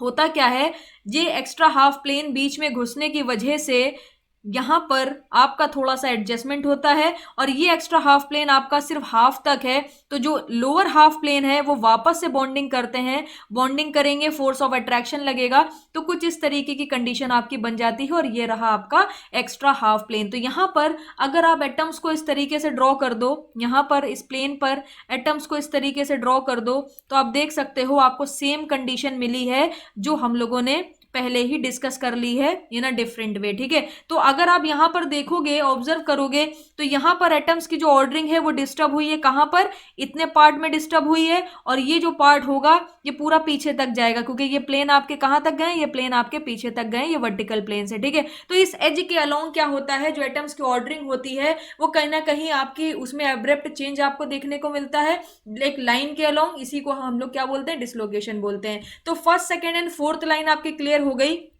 थर्ड लाइन को क्लियर करते हैं, इसी के साथ साथ आपका बर्जर वेक्टर भी क्लियर हो जाएगा। ठीक है, तो यहां पर जो magnitude and direction of slip आपको देता है वो कौन होता है, वो आपका बर्जर वेक्टर होता है, और जो आपका टेंजेंशियल वेक्टर होता है वो टेंजेंशियल वेक्टर, ये जो एज डिसलोकेशन यानी डिसलोकेशन लाइन जो मिली है इसी के अलोंग आपको मिलता है। ठीक है, so this is your tangential vector and this is your Berger vector. ठीक है, अब बर्जर वेक्टर का काम क्या है उसको समझते हैं। अगर मैं यहां पर परफेक्ट, ठीक है, अगर मैं यहां पर परफेक्ट क्रिस्टलाइन मटेरियल को कंसीडर कर लूं, ध्यान दीजिएगा, अगर मैं यहां पर परफेक्ट क्रिस्टलाइन मटेरियल को कंसीडर कर लूं तो यहां पर जो प्लेन्स होंगे वो कुछ इस तरीके से होंगे। ठीक है ना, इस तरीके से प्लेन्स आपके अरेंज होंगे और बिल्कुल रेगुलर ऑर्डरिंग होगी, कोई भी यहां पर क्या नहीं मिलेगा आपको, कोई भी यहां पर आपको डिस्टर्बेंस नहीं मिलेगा, कोई भी यहां पर आपको डिफेक्ट्स नहीं मिलेंगे। तो इस तरीके से आपके प्लेन्स जो होंगे वो सारे के सारे आपके अरेंज होंगे। ठीक है ना, पहले यहां पर बना देते हैं, और सारे ही प्लेन्स पर आपके क्या होंगे, इस तरीके से एटम्स अरेंज होंगे। ठीक है, तो यहां पर आपको इस तरीके से कुछ कंडीशन मिलने वाली है। तो ध्यान दीजिएगा, ये आपका क्या हो गया, ये आपका फर्स्ट प्लेन हो गया, ये सेकंड प्लेन हो गया, ये थर्ड प्लेन हो गया, फोर्थ प्लेन हो गया, फिफ्थ हो गया, सिक्स्थ हो गया, सेवेंथ हो गया, और ये टोटल आपके हो गए एट्थ प्लेन। ठीक है, फिर यहां पर गिनिए, फर्स्ट प्लेन है, सेकंड प्लेन है, थर्ड प्लेन है, और ये फोर्थ प्लेन है, और ये आपका क्या है, फिफ्थ प्लेन है। तो यहां से अगर मैं इसको स्टार्ट पॉइंट मान लूं, यहां से मैं स्टार्ट कर रही हूं, देखिएगा जरा, अगर मैं यहां से चलना शुरू करूं, यानी ये हमारा क्या हो गया, स्टार्ट पॉइंट हो गया। तो जब हम लोग स्टार्ट पॉइंट यहां से क्या करेंगे, पहले हम लोग जाएंगे लेफ्ट से लेकर राइट, ठीक है, और यहां तक हमें जाना है, इस पॉइंट तक हमें जाना है, तो पहले हम लेफ्ट से राइट जाएंगे, फिर हम कहां जाएंगे, टॉप से लेकर बॉटम। ठीक है, क्योंकि पहले हमें यहां से यहां पहुंचना है। ठीक है ना, पहले स्टार्ट पॉइंट से हमें यहां पहुंचना है, जब हम यहां पहुंच जाएंगे तो फिर हम टॉप से बॉटम चलना स्टार्ट करेंगे। तो हम ये देखते हैं कि हम कितने नंबर ऑफ स्टेप्स परफॉर्म करते हैं, ध्यान दीजिएगा जरा, यहां पर हम लोग नंबर ऑफ स्टेप परफॉर्म करते हैं, एक स्टेप, दो स्टेप हो गई, ठीक है, ये हमारी दो स्टेप हो गई, ये हमारी तीन हो गई, एक second, first step, second step, third step, fourth step, fifth step, sixth step, seven step. ठीक है, तो लेफ्ट से राइट जाने में टोटल कितनी स्टेप ली गई है, सेवन स्टेप ली गई है। अब टॉप से बॉटम जाते हैं, first step, second step, third step, fourth step and fifth step. ठीक है, तो टॉप से बॉटम जाने में टोटल कितनी स्टेप ली है, 5 स्टेप ली हैं। अब जो परफेक्टली क्रिस्टलाइन मटेरियल होते हैं वो आपका क्लोज लूप बनाते हैं, लाइक इनिशियल और फाइनल पोजीशन जो होती है, आप एक कॉर्नर से चलना स्टार्ट करोगे और जब घूम के वापस आओगे तो आप सेम कॉर्नर पर पहुंच जाओगे। जैसे कि यहां पर अगर हम लोग यहां पर पहुंच गए हैं तो यहां से यहां पर जाने में जितने स्टेप्स हमने लिए हैं, सेम उतने ही स्टेप्स में हमें क्या करना चाहिए, स्टार्ट पॉइंट्स पे वापस पहुंचना चाहिए, लाइक स्टार्टिंग और एंडिंग हमारी सेम होनी चाहिए। तो अब हम क्या करेंगे, अब हम लोग राइट से लेफ्ट चल के चेक करेंगे और फिर बॉटम से टॉप चल के चेक करेंगे। ठीक है, तो राइट से जब हम लेफ्ट जाएंगे तो हमें 7 स्टेप ही परफॉर्म करने हैं, और जब बॉटम से टॉप जाएंगे तो सिर्फ और सिर्फ 5 स्टेप ही हमें परफॉर्म करने हैं। तो देखिएगा जरा, यहां पर एक स्टेप, हमें टोटल कितने स्टेप परफॉर्म करने, 7, 1 2 3 4 5 6 7। ठीक है, तो यहां पर हम पहुंच गए। अब टॉप बॉटम से टॉप जाने में कितने लेंगे, 5 लेंगे, क्योंकि टॉप से बॉटम आने में 5 स्टेप लिए थे, 1 2 3 4 एंड 5। ठीक है, तो यहां पर आप ऑब्जर्व कर सकते हो, स्टार्ट पॉइंट और एंड पॉइंट आपका क्या है, स्टार्ट पॉइंट और एंड पॉइंट आपका सेम है। इट मींस जो परफेक्टली क्रिस्टलाइन मटेरियल होते हैं वो आपका कौन सा लूप बनाते हैं, वो आपका क्लोज लूप बनाते हैं। ठीक है, क्लोज लूप बनाते हैं। करेक्ट है। अब अगर यहां पर परफेक्टली क्रिस्टलाइन मटेरियल ना लेके मैं इम्परफेक्ट क्रिस्टलाइन मटेरियल को कंसीडर कर लूं, तो क्रिस्टलाइन मटेरियल में हमने क्या ऑब्जर्व करा कि अगर कोई परफेक्ट क्रिस्टलाइन मटेरियल है तो वो आपका क्लोज लूप बनाता है। अब सेम पोजीशन हम लोग देखते हैं, सेम कंडीशन को चेक करते हैं कौन से केस में, जहां पर आपका एज डिसलोकेशन हो रहा हो। ठीक है, तो एज डिसलोकेशन की कंडीशन हमें क्या मिली है, सबसे पहले हम उस कंडीशन को ड्रॉ कर लेते हैं। हमने इस तरीके से प्लेन को इस तरीके से कट करा था, ठीक है ना, इस तरीके से कट करा था स्टार्टिंग के 4 प्लेन। और जब हमने स्टार्टिंग के 4 प्लेन कट करे थे तो कुछ इस तरीके की हमें कंडीशन मिली थी, फर्स्ट प्लेन सेकंड के साथ, सेकंड प्लेन थर्ड के साथ, थर्ड प्लेन आपका क्या था, थर्ड प्लेन आपका इस तरीके से फोर्थ प्लेन के साथ, फोर्थ प्लेन के साथ इसने क्या करा था, बॉन्डिंग कर ली थी। और यहां पर अपर हाफ में जो फोर्थ प्लेन था वो आपका एक्स्ट्रा हाफ प्लेन बन गया था। और यहां पर ये जो फिफ्थ प्लेन था, देखिएगा जरा ध्यान से समझिएगा, तभी आप यहां पर बर्जर वेक्टर को समझ पाओगे। ये फिफ्थ हो गया, सिक्स्थ हो गया, सेवेंथ हो गया, एट्थ हो गया एंड नाइन्थ हो गया। ठीक है, तो कुछ इस तरीके की कंडीशन आपको यहां पर देखने को मिली थी। तो यहां पर हम लोग इसी सेम कंडीशन को ड्रॉ कर लेते हैं। ठीक है, तो ये हमारा क्या था, यहां पर अगर आप ऑब्जर्व करोगे, एक चीज को ऑब्जर्व करिए, यहां पर यहां से प्लेन क्या है, यहां से प्लेन आपका शिफ्ट हो चुका है। ओके, यहां से प्लेन आपका शिफ्ट हो चुका है। तो ये प्लेन शिफ्ट होके गया किधर है, डेफिनेटली ये प्लेन शिफ्ट होके इधर चला गया है। यही आपका क्या था, बर्जर वेक्टर था। तो ध्यान दीजिएगा, this is your first plane, ठीक है, सेकंड प्लेन, उसके बाद क्या था, यहां पर थर्ड प्लेन था। ध्यान दीजिएगा, एक प्लेन आई थिंक मैंने यहां पर कम बनाया है, फर्स्ट प्लेन हो गया, यहाँ ये फर्स्ट हो गया, ये सेकंड हो गया, थर्ड हो गया, फोर्थ हो गया, फिफ्थ हो गया, सिक्स्थ हो गया, सेवंथ हो गया एंड एट्थ हो गया। ठीक है, तो ये फर्स्ट प्लेन हो गया, सेकंड प्लेन थर्ड के साथ करेगा। अब यहाँ पर थर्ड प्लेन क्या हो गया, एक्स्ट्रा हाफ प्लेन हो गया। जरूरी नहीं है नंबर ऑफ प्लेन्स आपके 9 हो, 8 भी हो सकते हैं, 7 भी हो सकते हैं। ठीक है, तो ये आपका फोर्थ हो गया, फिफ्थ हो गया, सिक्स्थ हो गया, सेवंथ हो गया और ये आपका एट्थ प्लेन हो गया। करेक्ट है। अब यहाँ पर कुछ हम लोग और प्लेन कंसिडर कर लेते हैं, लाइक हॉरिजॉन्टल प्लेन्स को हम लोग कंसिडर कर लेते हैं इस तरीके से। ठीक है, 2 प्लेन हो गए, 3 हो गए, 4 हो गए। तो इसको भी हम लोग काउंट कर लेते हैं, this is your first plane, second plane, third plane, fourth plane. ठीक है, तो यहां पर हमें पता है पहले हमें लेफ्ट टू राइट चलना है और हमारी स्टार्टिंग कहां से होगी, यहां से होगी, क्योंकि इससे पहले वाला प्लेन जो है यही प्लेन शिफ्ट होके आपका इधर आया। तो अब हम यहां से स्टार्ट करेंगे, एंड कहां पर करेंगे, इस पॉइंट पर जाके हम एंड करेंगे। तो लेफ्ट टू राइट चलने में देखेंगे कितने स्टेप मिल रहे हैं, फिर टॉप से बॉटम चलने में देखेंगे कितने स्टेप मिल रहे हैं। ठीक है ना, तो देखिएगा जरा, यहां से जब हम चलना स्टार्ट करेंगे, first step, second step, third step, fourth step, fifth step, sixth step and 7 step. तो टोटल हमने कितने स्टेप परफॉर्म करे, 7 स्टेप करे। फिर आप देखिए टॉप से बॉटम जाने में 1 step, 2 step, 3 step, fourth step and fifth step. तो टोटल 5 परफॉर्म करे। अब सेम यहां से हमें क्या करना है, वापस से जाना है। तो हम राइट टू लेफ्ट कितने स्टेप लेंगे, 7 लेंगे।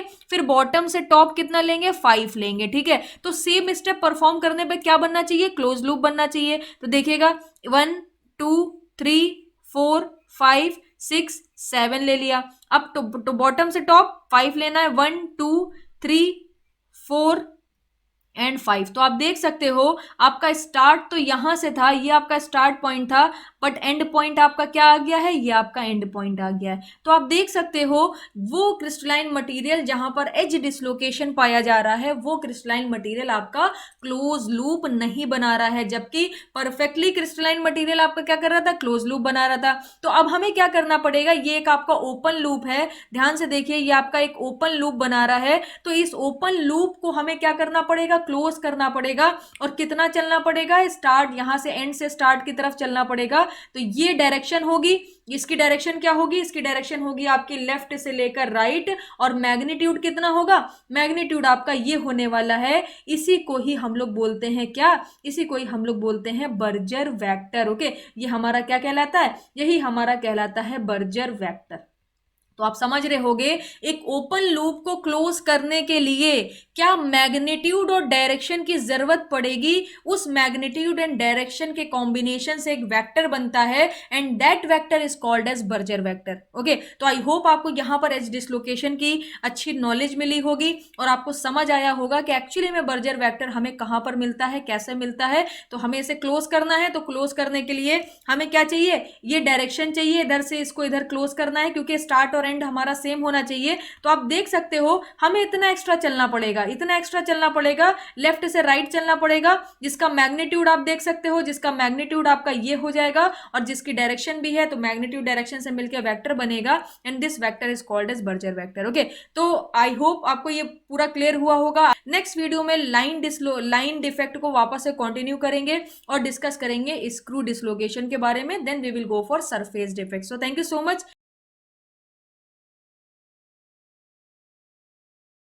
इस वीडियो लेक्चर की स्टार्टिंग होगी आपकी लाइन डिफेक्ट के साथ, और लाइन डिफेक्ट में एज डिसलोकेशन हम लोग डिस्कस कर चुके हैं, और आज के इस वीडियो लेक्चर में हम लोग डिस्कस करेंगे स्क्रू डिसलोकेशन के बारे में। ओके, स्क्रू डिसलोकेशन को समझना भी आसान है। अगर आपने एज डिसलोकेशन क्लियरली समझ लिया है तो डेफिनेटली आप स्क्रू डिसलोकेशन को भी समझ लोगे।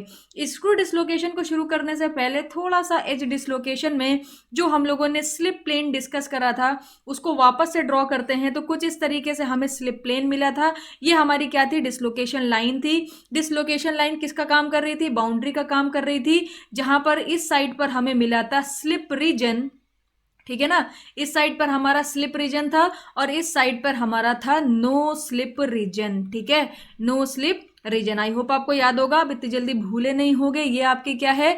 ये आपकी थी डिसलोकेशन लाइन। ओके, ये आपका क्या है? डिसलोकेशन लाइन थी, और ये आपका क्या था? ये आपका था slip plane.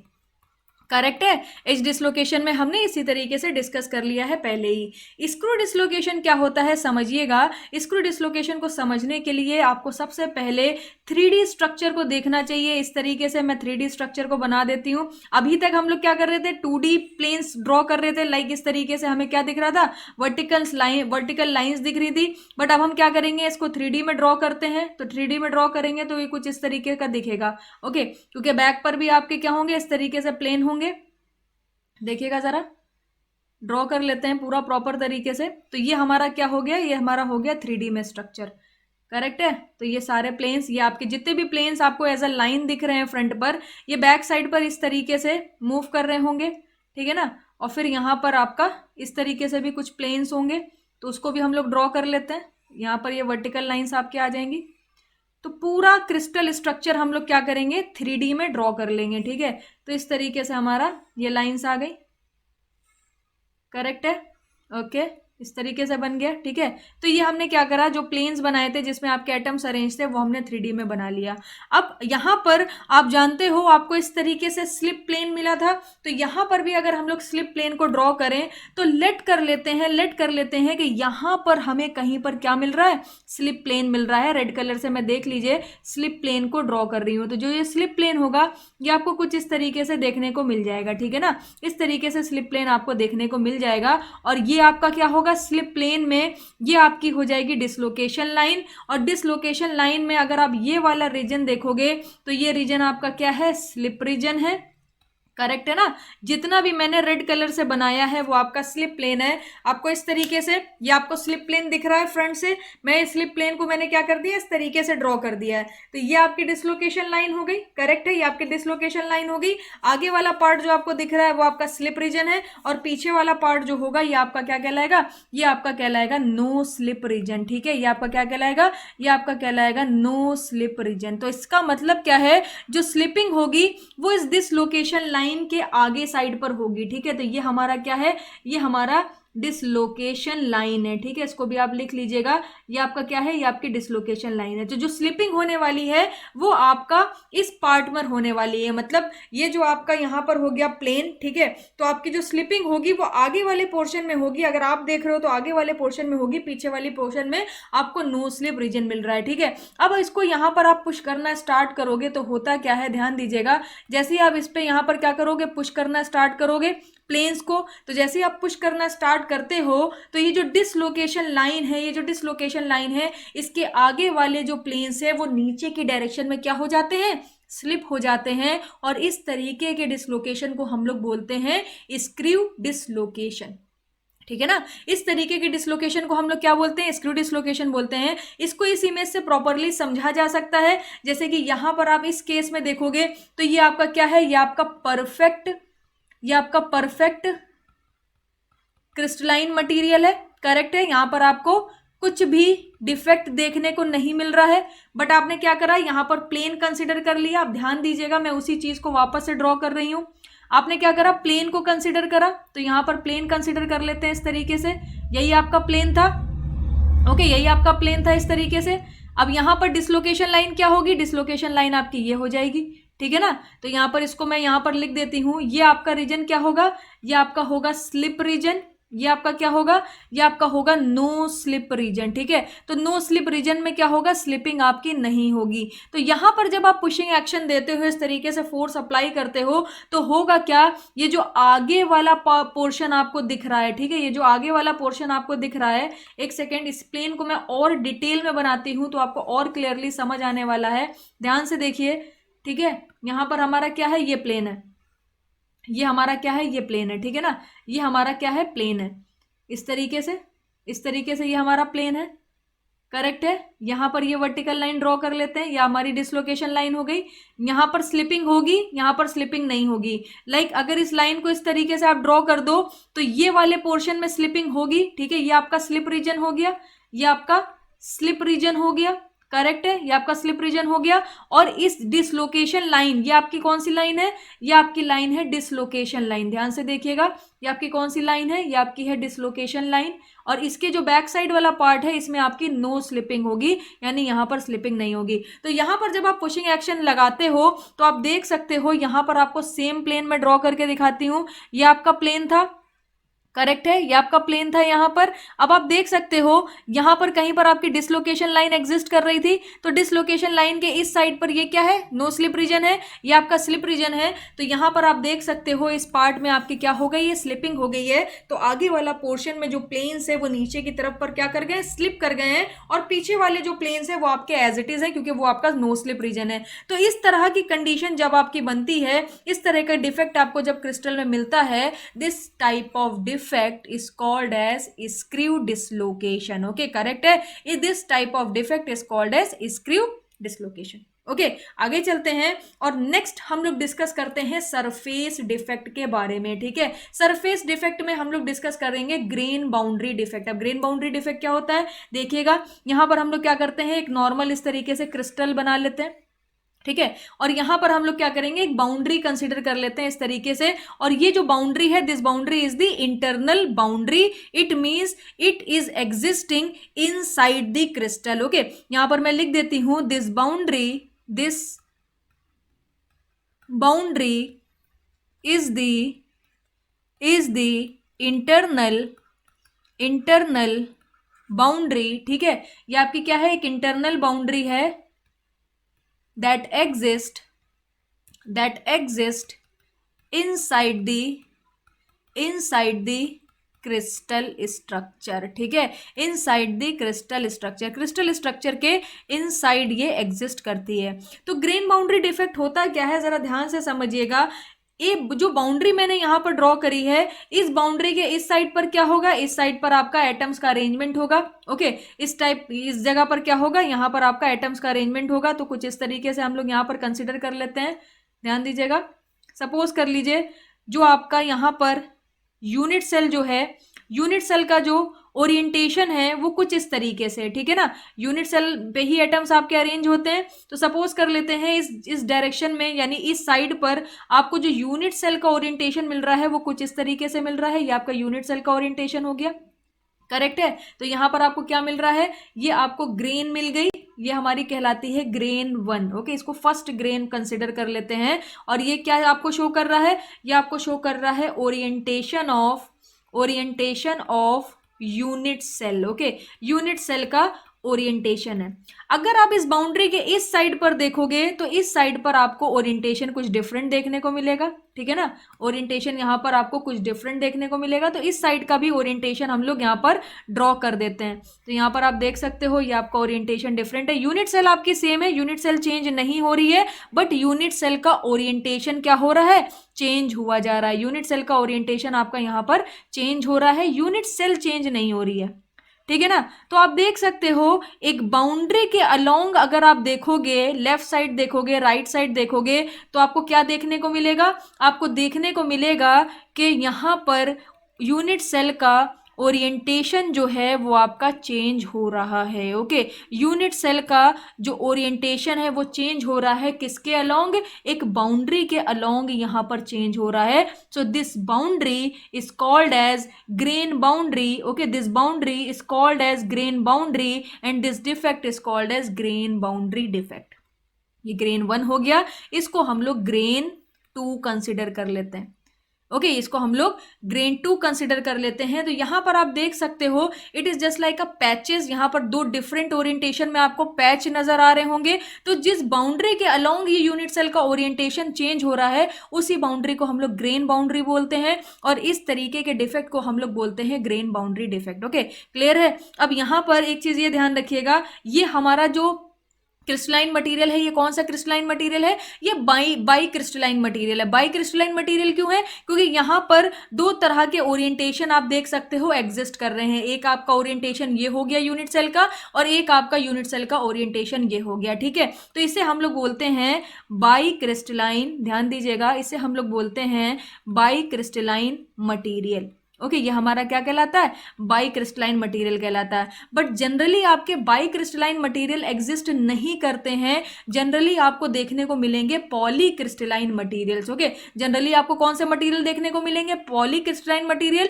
Poly crystalline material का क्या मतलब है, यहां पर नंबर ऑफ ग्रेन आपको देखने को मिलेंगे, यानी नंबर ऑफ ओरिएंटेशन देखने को मिलेंगे आपको यूनिट सेल में। ठीक है, तो इस तरीके से यहां पर हम लोग इसको ड्रॉ कर लेते हैं।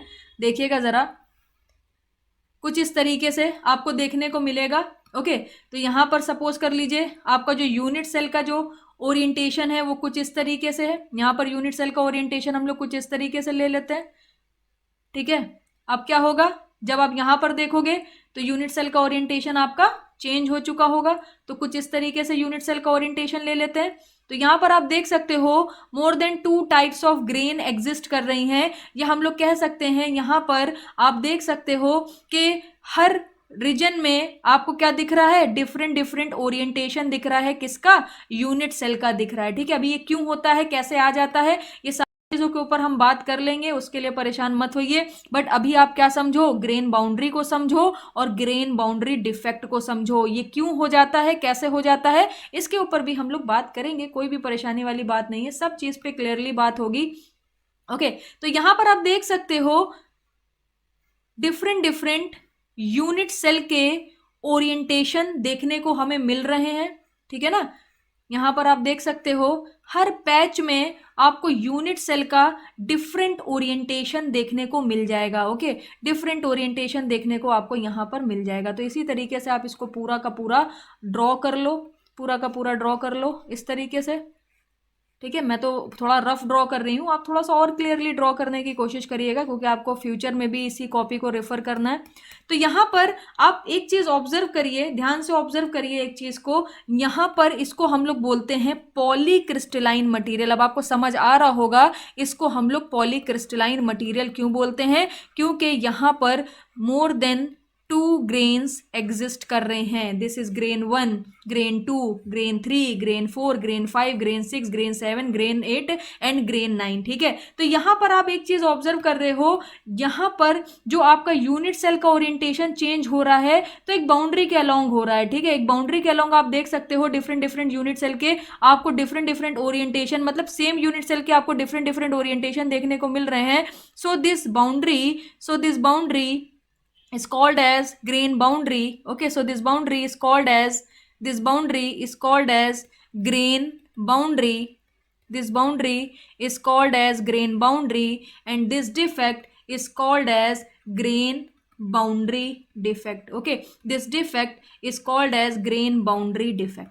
तो आपको समझ आ गया होगा कि ग्रेन बाउंड्री डिफेक्ट होता क्या है। अब बात करते हैं ये ग्रेन बाउंड्री डिफेक्ट आता कहाँ से। देखिए, अगर हम लोग यहाँ पर क्रिस्टलाइन मटेरियल की बात करें तो इनिशियली वो क्या होगा, मॉल्टेन स्टेट पर होगा, यानी वो मेल्टेड फॉर्म में होगा। ठीक है। आपने कहीं पर लाइक आप कास्टिंग कर रहे हो, कास्टिंग में क्या होता है, जब आपने क्या करा, मोल्टेन मेटल को लिया और मोल्ड के अंदर क्या कर दिया, फिल कर दिया, तो होता क्या है, उसमें न्यूक्लिएशन स्टार्ट होता है। न्यूक्लिएशन इन द सेंस वो धीमे धीमे ठंडा होना स्टार्ट होता है। तो क्या वो किसी एक कॉर्नर से ठंडा होना स्टार्ट होता है और फिर उसी कॉर्नर को फॉलो करता है? नहीं, बिल्कुल भी नहीं। डिफरेंट डिफरेंट डायरेक्शन से उसमें क्या हो जाता है, न्यूक्लिएशन स्टार्ट हो जाता है। इसको हम लोग क्या बोलते हैं, इसको हम लोग न्यूक्लिएशन बोलते हैं। न्यूक्लिएशन इन द सेंस आपने क्या करा, कास्टिंग आप कर रहे हो, आपने मेटल को, आपने क्या करा, मेटल को मेल्ट कर लिया, फिर मोल्टेन स्टेट में अपने मेटल को आपने लिया, उसको मोल्ड में फिल कर दिया और फिर आप उसको क्या करते हो, ठंडा करने के लिए छोड़ देते हो। तो जब ठंडा करने के लिए आप छोड़ोगे तो न्यूक्लिएशन प्रोसेस होता है, यानी न्यूक्लाई बनना स्टार्ट होती है। और ये जो न्यूक्लियाई बनना स्टार्ट होती है, ये अलग अलग लोकेशन में बनना स्टार्ट हो जाती है। लाइक एक किसी एक डायरेक्शन से बनना स्टार्ट नहीं होती है। जैसे कि अगर आप पानी को लेते हो और आप उसको ठंडा करके उसको सॉलिड स्टेट में चेंज कर रहे हो, तो क्या किसी एक डायरेक्शन से सॉलिडिफिकेशन स्टार्ट होता है? नहीं, डिफरेंट डिफरेंट डायरेक्शन से आपका सॉलिडिफिकेशन स्टार्ट हो जाता है। तो यहां पर भी आपका क्या होगा, न्यूक्लिएशन का प्रोसेस स्टार्ट हो जाएगा। मैं सिर्फ एक एग्जाम्पल की हेल्प से आपको समझाने की कोशिश कर रही हूं कि होता क्या है। आपने मोल्टेन स्टेट में मेटल लिया, फिर यहां पर क्या होगा, डिफरेंट डिफरेंट डायरेक्शन से क्या होगा, न्यूक्लियाई बनना स्टार्ट कर देते हैं। तो पहले कुछ इस तरीके से आपके न्यूक्लियाई बना, ठीक है, फिर ये न्यूक्लियाई क्या होगा, इस तरीके से बना, फिर ये बड़ा होता जाएगा यहां पर सपोज कर लीजिए। और साइमल्टेनियसली इस डायरेक्शन में भी क्या होगा, न्यूक्लिएशन प्रोसेस आपका स्टार्ट हो जाएगा। लाइक डिफरेंट डिफरेंट लोकेशन में आपको न्यूक्लिएशन देखने को मिलेगा। फिर जैसे जैसे आप देख सकते हो न्यूक्लिएशन प्रोसेस होता जाएगा, टाइम गुजरता जाएगा, यहाँ पर न्यूक्लियाइज क्या होंगे, इस तरीके से न्यूक्लियाई आपके बढ़ते चले जाएंगे। तो यहाँ पर आपको इस तरीके से देखने को मिल जाएगा। फिर आप यहाँ पर इस तरीके से देख सकते हो, ठीक है। फिर ये आके कहीं पर एक जगह पर इस तरीके से मिलते हैं, ठीक है ना, इस तरीके से मिलते हैं। तो यहाँ पर आप देख सकते हो ये क्या है आपके, ये आपके न्यूक्लियाई है, ठीक है ना, ये न्यूक्लियाई है। तो इनके बीच में आप देख सकते हो यहाँ पर ये जो बन रहा है इसका ओरिएंटेशन डिफरेंट है। यहाँ से जो न्यूक्लिएशन स्टार्ट हुआ था इसका ओरिएंटेशन और इसका ओरिएंटेशन टोटली डिफरेंट है। तो डिफरेंट ओरिएंटेशन की वजह से क्या करेंगे, एक पॉइंट पर आके, एक जगह पर आके मीट करेंगे और यहाँ पर क्या मिलती है, हमें एक बाउंड्री मिल जाती है। This boundary is called as grain boundary, okay, and this defect is called as grain boundary defect, okay। तो आपको समझ आ रहा होगा कि कहाँ पर आपको ये डिफेक्ट देखने को मिलता है और क्यों ये डिफेक्ट होता है, just because of nucleation, okay. Different different position पर, लोकेशन पर आपका न्यूक्लिएशन प्रोसेस स्टार्ट हो जाता है। तो इधर से यूनिट सेल बन रही है, इधर से यूनिट सेल मिल रही है, कहीं पर आके मिलेंगी, जहां पर आके मिलती हैं वहां पर एक बाउंड्री क्रिएट हो जाती है, and this boundary is called as grain boundary, ठीक है। तो यहां पर आप देख सकते हो बाउंड्री के अलोंग हमें क्या मिल रहा है, यूनिट सेल का डिफरेंट ओरिएंटेशन मिल रहा है, ठीक है ना। तो यहां पर आप देख सकते हो बाउंड्री के अलोंग यूनिट सेल का डिफरेंट ओरिएंटेशन मिल रहा है। इट मींस यहां पर ये जो आपको यूनिट सेल का ओरिएंटेशन है इसके रोटेशन में डिफरेंसेस मिल रहे हैं। लाइक यहां पर ये अलग डायरेक्शन में रोटेटेड है, ओके, यहां पर ये अलग डायरेक्शन में रोटेटेड है, ये आपका अलग डायरेक्शन में रोटेटेड है। That's why, that is the reason grain boundary is also called as rotation defect, okay. तो यहां पर हम लोग लिख सकते हैं grain boundary is also called as rotation defect, ठीक है ना। रोटेशन डिफेक्ट ध्यान से समझिएगा, क्यों रोटेशन डिफेक्ट बोल रहे हैं, क्योंकि यहां पर डिफरेंट डिफरेंट रोटेशन पे आपको क्या मिल रहा है, यहां पर यूनिट सेल का ओरिएंटेशन मिल रहा है, तो इसे हम लोग रोटेशन डिफेक्ट भी बोलते हैं। अब अगर हम लोग बात रोटेशन की कर रहे हैं तो रोटेशन में दो चीजें एग्जिस्ट करती हैं। लाइक अगर हम लोग रोटेशन की बात कर रहे हैं, ठीक है ना, अगर हम लोग रोटेशन की बात कर रहे हैं तो रोटेशन में दो चीजें हमारी एग्जिस्ट करती हैं। एक आपकी करती है एंगल, ओके, रोटेशन में आपको एंगल का बात करनी पड़ती है और दूसरी आपको बात करनी पड़ती है एक्सिस की, ठीक है। तो on the basis of axis हम लोग ग्रेन बाउंड्री डिफेक्ट को दो पार्ट में क्लासिफाई करते हैं।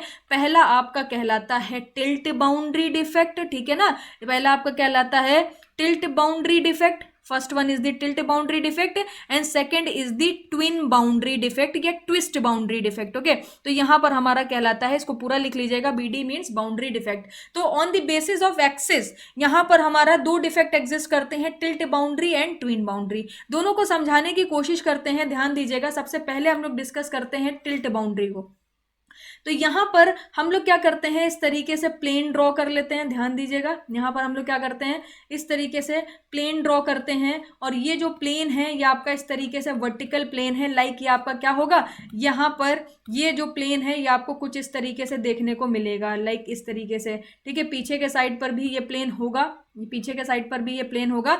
बस आप क्या करो, इस तरीके से प्लेन देख रहे हो, ये जो प्लेन है ये आपका क्या कर रहा है, ये जो ब्लैक स्क्रीन है इसके अंदर आपका इंसर्ट हो रहा है। तो आप अगर इस प्लेन को ब्लैक स्क्रीन के अंदर इंसर्ट कर दोगे तो आपको एक लाइन दिखेगी, this line is called as axis. Okay, ये आपका क्या हो गया, ये आपकी हो गई एक्सिस, करेक्ट है, ये आपकी हो गई एक्सिस। तो यहां पर देखिएगा जरा, इस डायरेक्शन में यहां पर अगर आप देखोगे तो न्यूक्लिएशन प्रोसेस होगा, ठीक है ना, न्यूक्लिएशन प्रोसेस होगा। न्यूक्लिएशन प्रोसेस होने की वजह से यहां पर क्या होगा, आपको कुछ इस तरीके से यूनिट सेल्स देखने को मिल जाएंगी, कुछ इस तरीके से, ठीक है। यहां पर कुछ इस तरीके से आपको यूनिट सेल देखने को मिलेंगी।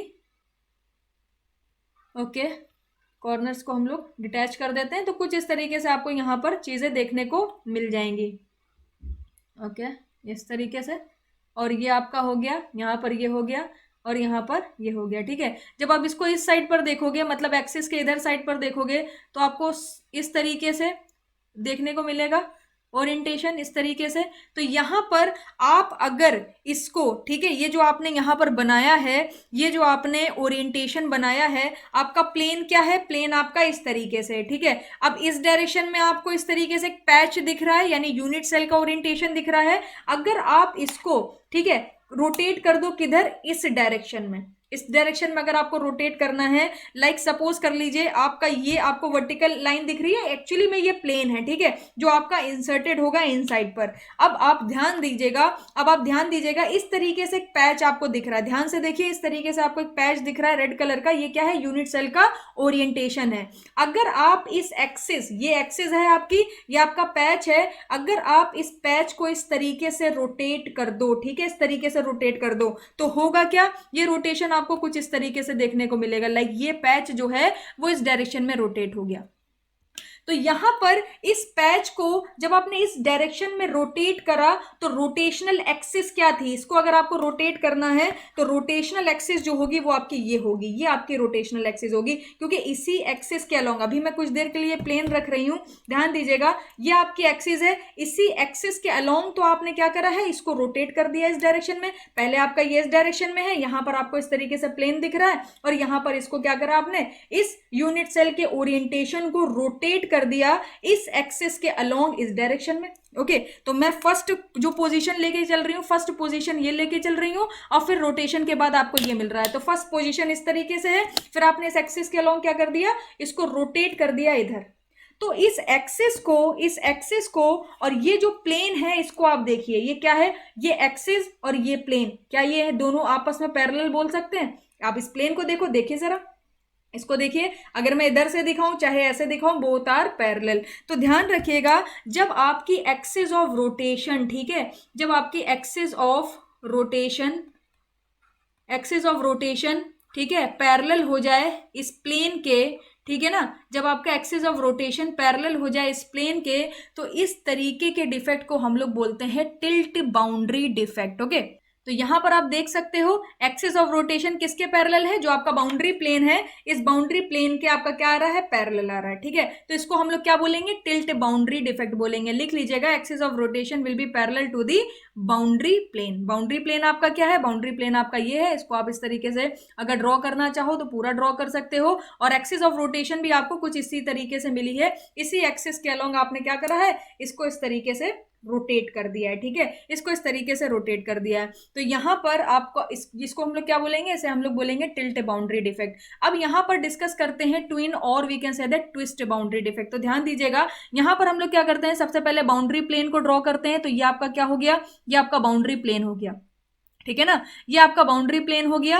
अब इसके ऊपर हम लोग क्या करते हैं, कुछ यूनिट सेल को प्लेस कर देते हैं। तो सपोज कर लीजिए कुछ इस तरीके से आपकी यूनिट सेल यहाँ पर रखी हुई है, कुछ इस तरीके से, ये आपकी एक यूनिट सेल हो गई, ठीक है। तो या कुछ एक तो यूनिट सेल एग्जिस्ट करती नहीं है, इसके जस्ट राइट में दूसरी यूनिट सेल होगी, जस्ट लेफ्ट में दूसरी यूनिट सेल होगी। तो एक और यूनिट सेल हम लोग क्या करते हैं, इस तरीके से कंसिडर कर लेते हैं, ध्यान दीजिएगा, इस तरीके से एक और यूनिट सेल कंसिडर कर लेते हैं। इधर भी हम लोग क्या करते हैं, एक यूनिट सेल कंसिडर कर लेते हैं, ठीक है, कुछ इस तरीके से।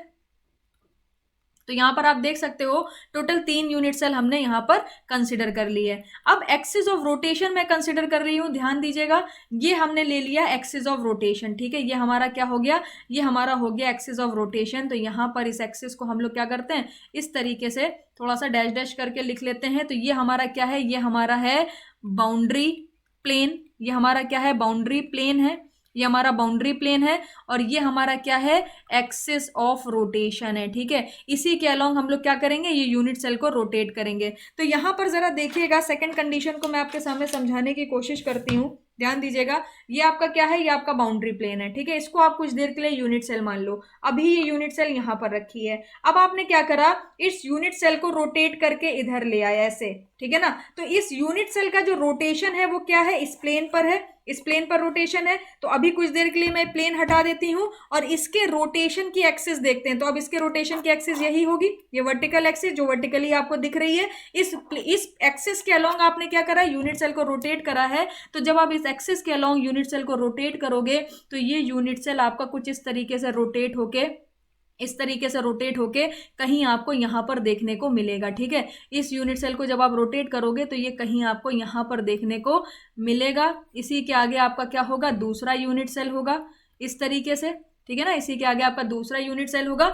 तो यहां पर आप देख सकते हो प्लेन और एक्सिस ऑफ रोटेशन क्या है। अब इसको इस तरीके से यूनिट सेल को रोटेट कर रहे थे, तो बाउंड्री प्लेन और एक्सिस ऑफ रोटेशन क्या है, both are perpendicular to the each other. इससे पहले क्या था, पैरेलल आ रहा था, अब क्या है, एक्सिस ऑफ रोटेशन और बाउंड्री प्लेन क्या है, दोनों परपेंडिकुलर हैं। तो यहां पर हम लोग लिख देते हैं, यहां पर जो आपका एक्सिस ऑफ रोटेशन है, ठीक है, यहां पर जो आपका एक्सिस ऑफ रोटेशन है that will be perpendicular to the boundary plane. जब भी कंडीशन इस तरीके की बनती है, so that type of defect is called as twin boundary defect. Correct है। तो इस तरीके के क्वेश्चन आपको दिए जाएंगे कि भाई अगर एक्सिस ऑफ रोटेशन और बाउंड्री प्लेन दोनों पैरेलल है तो कौन सा डिफेक्ट होगा, काफी सारे ऑप्शंस आपको दे देंगे। तो आपको ध्यान रखना है, उसको हम लोग बोलते हैं टिल्ट बाउंड्री डिफेक्ट। ठीक है, अगर एक्सिस ऑफ रोटेशन और boundary plane both are perpendicular to the each other, parallel ना होकर परपेंडिकुलर हो जाए, तो उसे हम लोग बोलते हैं ट्विन बाउंड्री डिफेक्ट। ओके, ये क्लासिफिकेशन किसके हैं, ये क्लासिफिकेशन आपके ग्रेन बाउंड्री के हैं और on the basis of axis है, क्योंकि यहां पर हम लोग एक्सिस ऑफ रोटेशन की बात कर रहे हैं। ठीक है, इसको हम लोग डिस्कस नहीं करेंगे क्योंकि इससे क्वेश्चन आपके गेट में नहीं बनते हैं, ज्यादा क्वेश्चन आपको देखने को नहीं मिलेंगे। टिल्ट बाउंड्री, ट्विन बाउंड्री से आपको एक आध क्वेश्चन देखने को मिल जाएगा। ठीक है, तो सरफेस डिफेक्ट भी हमारा कंप्लीट हो गया, पॉइंट डिफेक्ट हमने कवर कर लिया, लाइन डिफेक्ट कवर कर लिया, फिर हमने क्या करा, सरफेस डिफेक्ट कवर कर लिया, और वॉल्यूम डिफेक्ट मैंने आपको बताया था कि अगर क्रिस्टल स्ट्रक्चर में वॉइड्स क्रिएट हो जाते हैं तो उसी को ही हम लोग बोलते हैं वॉल्यूम डिफेक्ट। तो आई होप आपको यहां पर पूरा क्रिस्टल स्ट्रक्चर समझ आया होगा। अगर कहीं पर कोई भी कंफ्यूजन हो, कुछ नहीं समझ आया हो, डेफिनेटली मेरे से आप क्लियर करिएगा, पूछिएगा, सारी चीजों को एकदम क्लैरिफाई करके चलिएगा, ताकि जब आप एग्जाम में जाओ, आपसे कोई क्वेश्चन पूछा जाए तो वहां पर कोई भी कंफ्यूजन नहीं होनी चाहिए। दूसरी चीज, कई बार बर्जर वेक्टर टेंजेंशियल वेक्टर पूछ लेता है, परपेंडिकुलर है कि पैरेलल है, तो वहां पर मैंने दोनों की ही डायरेक्शन आपको दिखा दी है कि बर्जर वेक्टर की डायरेक्शन क्या होती है और टेंजेंशियल वेक्टर की डायरेक्शन क्या होती है, तो आपके इससे रिलेटेड क्वेश्चन भी हो जाएंगे। सो थैंक यू सो मच, मैं मिलूंगी आपसे नेक्स्ट वीडियो में, और नेक्स्ट वीडियो में हम लोग नया टॉपिक डिस्कस करेंगे that is called as phase diagram.